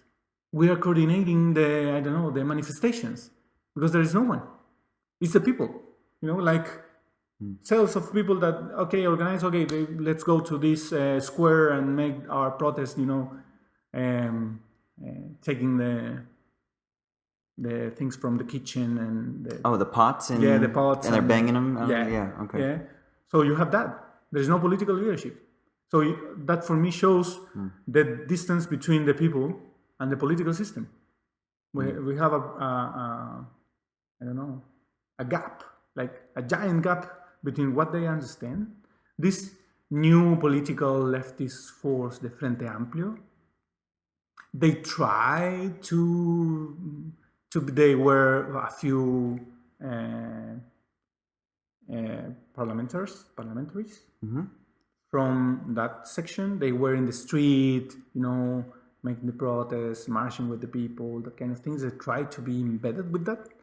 Because they came from the students' revolution that took place in 2006. Sure. So yeah, they tried to do that, but then at the end they showed like immaturity, because when they need to, like, we're going to the Congress, they don't want to vote some things. So yeah, no, you have to. What is the political maneuver that you're using? You know, like, it's like, I don't know. For me, it's like a mess. It's a mess from the government, from the political parties, and the people basically is alone, because in the past, one of the institutions that could appear as a mediator was the church, the Catholic Church. And now the Catholic Church is in the middle of the sexual harassment problems with priests. They went out of the country. They were sent out. Like, go away from Chile. You are persona non grata. Persona non grata. Yeah, so people don't trust the church anymore either. Yeah. So at the end you have like maybe the firemen. Because you saw the video, like it came firemen, and then the people start to clapping their hands. So at the end, okay, you have the firemen. How is we have a dialogue here if we don't have any representative? If the government says the only problem here is violent, there's nothing else. You know, like social demands. Okay, we're going to stop the rise of the metro fare. Okay. They vote, they stop the law, but what they are doing is like, okay, the 30 pesos that we are going to stop now, in the next increasing, we're going to take it into consideration. And the next increase of the fare is in next year or 2 more years. So at the end shows the inability and the lack of strategic thinking of the government. Real lack of imagination too. Yeah. It's just, we're stuck in our ways. This is how we do things. And so what do you think should be done? Obviously, you are doing work on kind of post-development, decolonial theory. So if the last thing, your summation point here, what is the vision that you would hope for Chile? I mean, immediately, I think that that has to be a major resign from not just the president, other staff members, ministers, everything. Okay. Yeah, like if the president, like for Chilean people, I'm gonna say like my parents, normal in their unbeliefs of the things, like, no, really no, but there were some good things from dictatorship. Okay, no, but this is what the information is showing. Yeah, but you don't know. I lived through it. It wasn't that bad. Yeah, it's okay. Yeah, because for us was like, okay, we were like inside the house, not problems. Yeah. So we are very. I think for my mother when she came to visit me, she asked me, "Oh, how's the adaptation here in Australia?" I said, "No, they're very different culture, very different people. You know, like the cultural differences." And I said, "But there is one thing. Here, the people follow the rules. And I think you teach me very well to follow the rules." So for me, it's like, oh, the people here, okay, behave, okay. Like, you can live, you know, like you have emotional issues, you know, like, I don't know, maybe they don't say hello too often that you, as you say in Chile, you know, like that kind of things. But, yeah, so for people like my parents are like, the president going out of the government, it's an impossible thing. That's just crazy. Yeah. No, we don't have any. It's too extreme. Yeah. But for me, I think if he don't want to give the step at the side, at least half of the ministries, interior, finance, economy, transport, that has to leave the cabinet. Probably try to call some political representatives from the other side, the oppositions, you know, like left politicians, and basically change the constitution, like start a process, you know, like say seriously, okay, we have to change the constitution. We have to go into a discussion that go into the public opinion, that the people can vote, because we are not the society that we were in the 80s, in the 25s, you know, like we are not uneducated people. We know how the system works in other places. We know, I don't know, maybe in the 80s, some crazy economists speak about the social democracy in the Scandinavian, you know, countries. That is crazy. No, look at us. We are the jaguars of Latin America. We have the Asian tigers, and the Latin American jaguars are the Chileans, you know. But now it's like, oh, you can do things in another way. There is a possibility for another realities, you know, like, so for me, resignation of at least all these ministers, the president, maybe call for anticipate elections. Some of that kind of stuff. And I really don't know, because now there are a few months.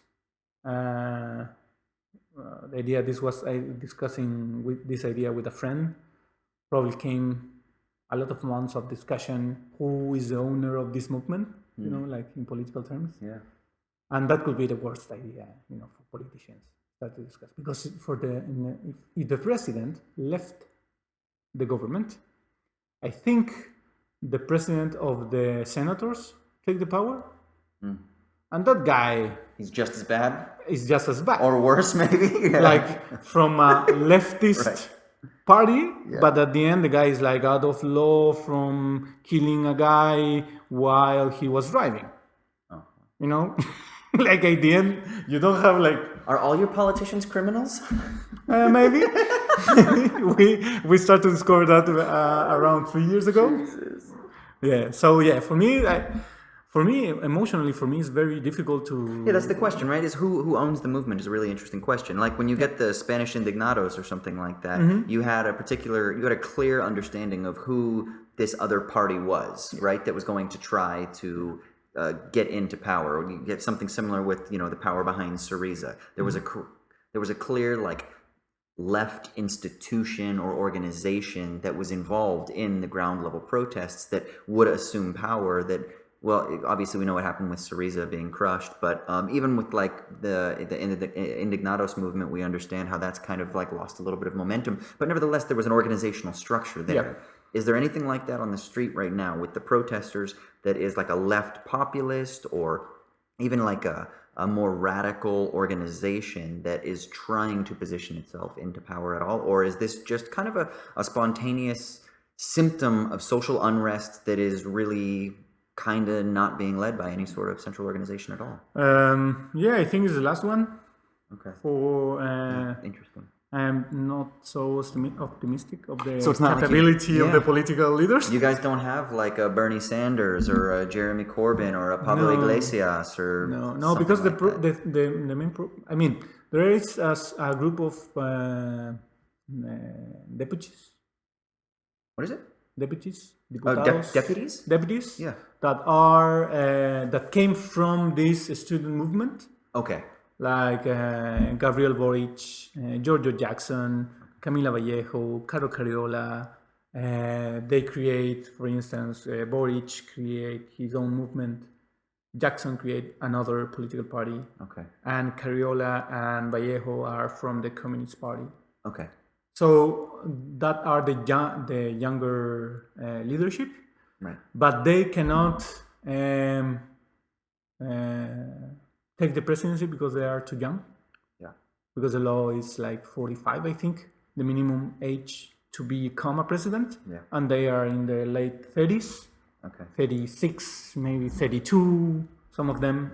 So it's impossible. You have to change the law, and to change the law, you have to have the quorum, and to have the quorum, you need to convince the left and the right that there are another choices in the country. No, and that will never come. Yeah, so at the end, it's for me, it's the most interesting thing is that there is no leadership at all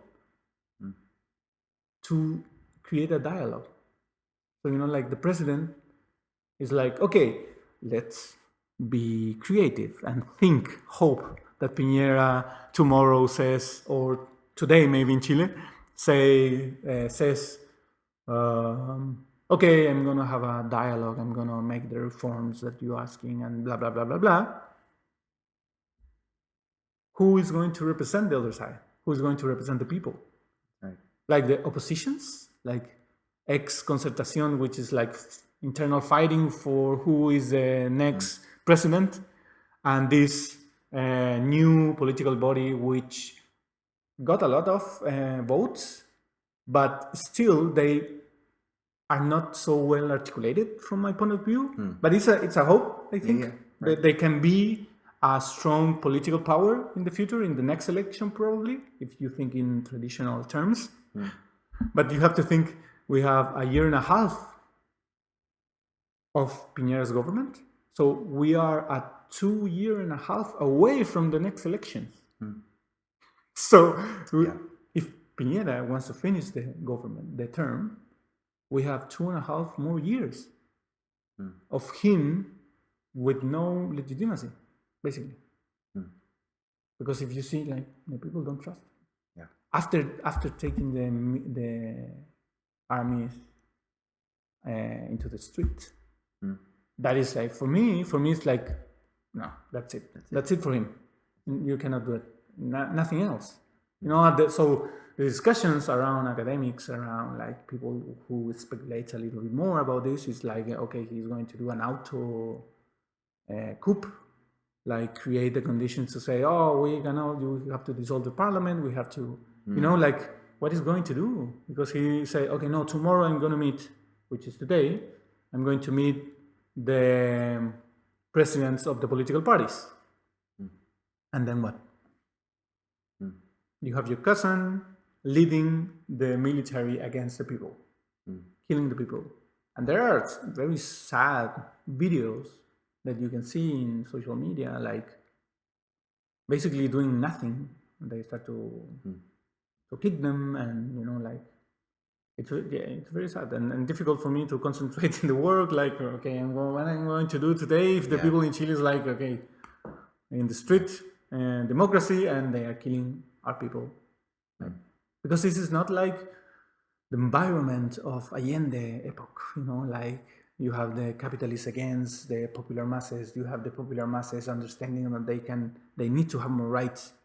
No, this is like took by surprise to everyone.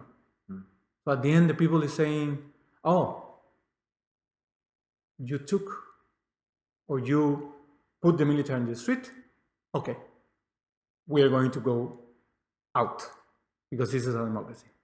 So now the Chileans understand more what is a democracy, because we were seeing that this is not working for us. We are poor quality, poor life quality. We have a lot of debt to buy groceries. Yeah, do people have a lot of consumer debt? Yeah. Yeah. And not for buying cars or buying TVs. Just for basic necessities. For basic necessities. Yeah, there are a lot of people that has. You shouldn't be in debt. Yeah. To fucking survive. Yeah. Right. Yeah. So ideally he resigned. Ideally, new elections for everyone. Parliamentaries, government in, I don't know, 6 more months, something like that. Yeah. And the people has to respect the result of the elections. That's going to be the next tough challenge, right? Yeah. Is that if they have elections and you just get another stooge in there, different but same in there again, what's that going to lead to? Is it just going to maintain this type of unrest where it's just a perpetual state of chaos in the streets? And it may not be as concentrated and as big as it is now, but there'll be constant outbursts, and you don't want that, obviously, because then that means that there's more violence. Very difficult for people to kind of get by on their day-to-day lives with a lack of stability. So yeah, it seems like a very tough situation, and it seems like from what you're saying that the political infrastructure is geared in such a way that it almost doesn't allow for something really new to be instituted right now.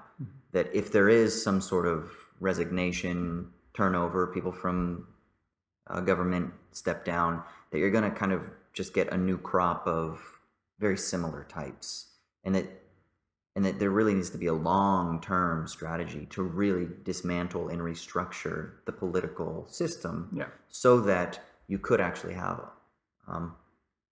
more anti-capitalist, anti-austerity, anti-neoliberal, post-colonial initiatives that can actually... And you have to be careful with the language as well, because at the end, the people, when you say change, they usually is like... Yeah, it's funny. What is going to change? You say change, and people are scared because that sounds chaotic, but yet they'll burn fucking trains. Yeah.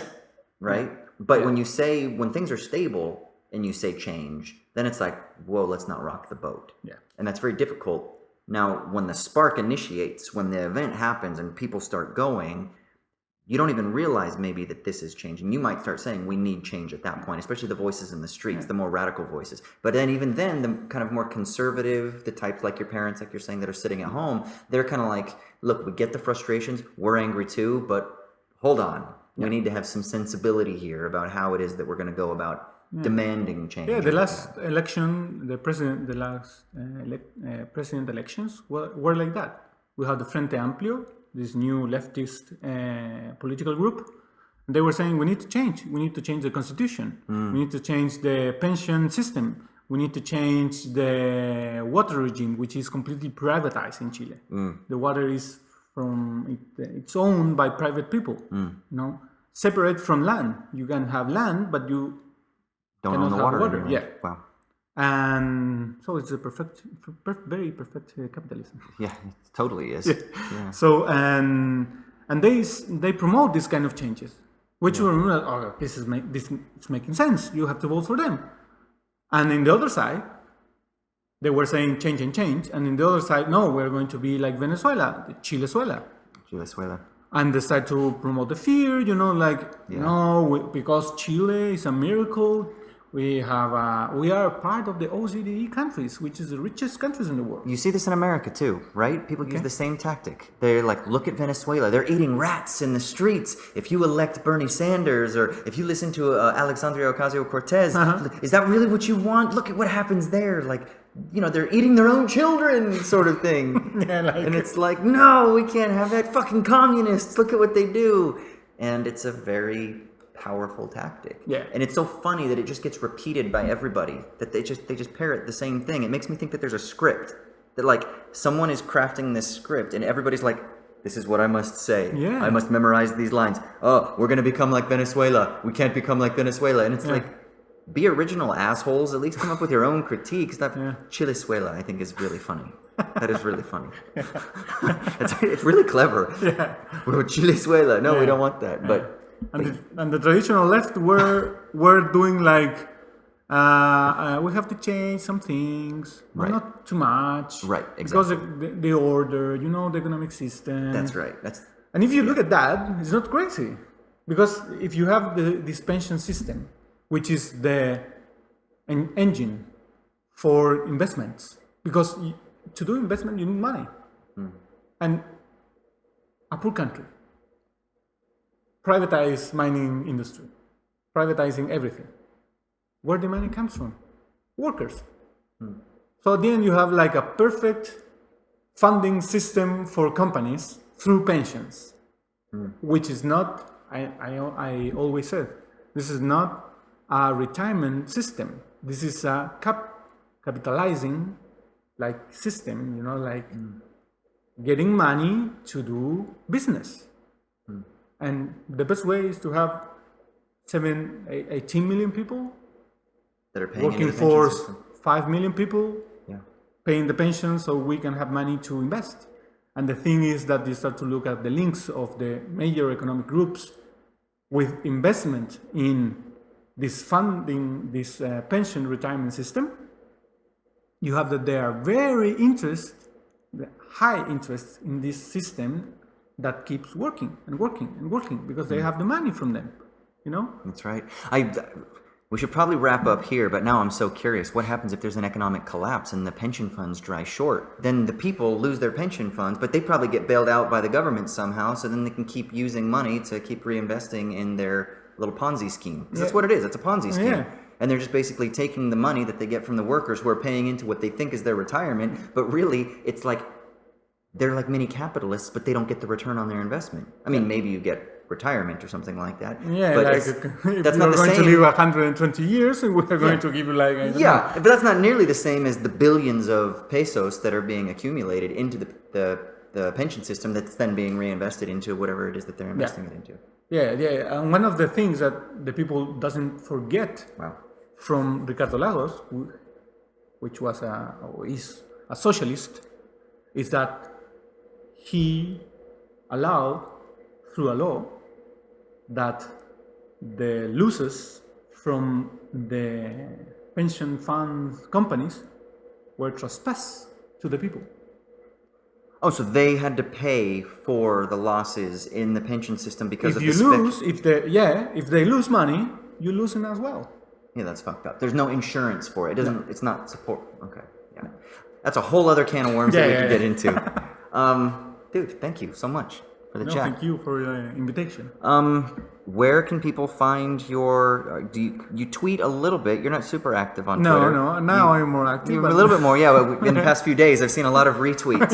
Yeah. But can people find you? Do you blog anywhere? Do you have any essays you want people to read of yours, like academia.edu? Is there anything? Yeah, I have a ResearchGate page. Okay. But I am not like this massive writer, and you gotta get on that, man. You gotta learn how to build your brand. I have to write in build your English, brand, which is not easy. But no, write in Spanish. People can use Google Translate. Fuck it. But on Twitter, what's your Twitter handle? Even I don't remember. I think it's David Aviles 1.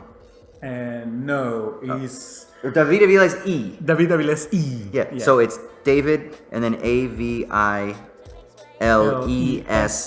capital E. Yeah, that's one. David Aviles E. I'll put a link down in the show notes too, so for people to find you. Okay. All right, Thank you very much. Thank you, man. Well, Jesus, man, that was a very amazing, intense, long, exhausting interview. I was so drained after we did that. My mind was reeling. My emotions were up and down. I hope you all found value in that. I mentioned it throughout in the podcast. I'm going to post some links down in the show notes. I'll post links and some Twitter information to the organizations where David got a lot of the statistics and graphs so that you can get some visual evidence, I guess, to kind of paint a picture and to solidify and to give you some empirics behind a lot of the stuff that we were talking about, as well as I'm going to post links to my YouTube channel for the Bible series that I'm going to be going through, as well as whatever else down there, a Patreon link and things like that, so that you all can just click down below to get where you need to get the information that you need, so you can get the stuff that you need to get the things that you can get, whatever. You know I love y'all. We'll talk to you guys soon. Peace. Cruising the sky as smoothly as a bird, you scarcely realize you are traveling faster than man has ever traveled before.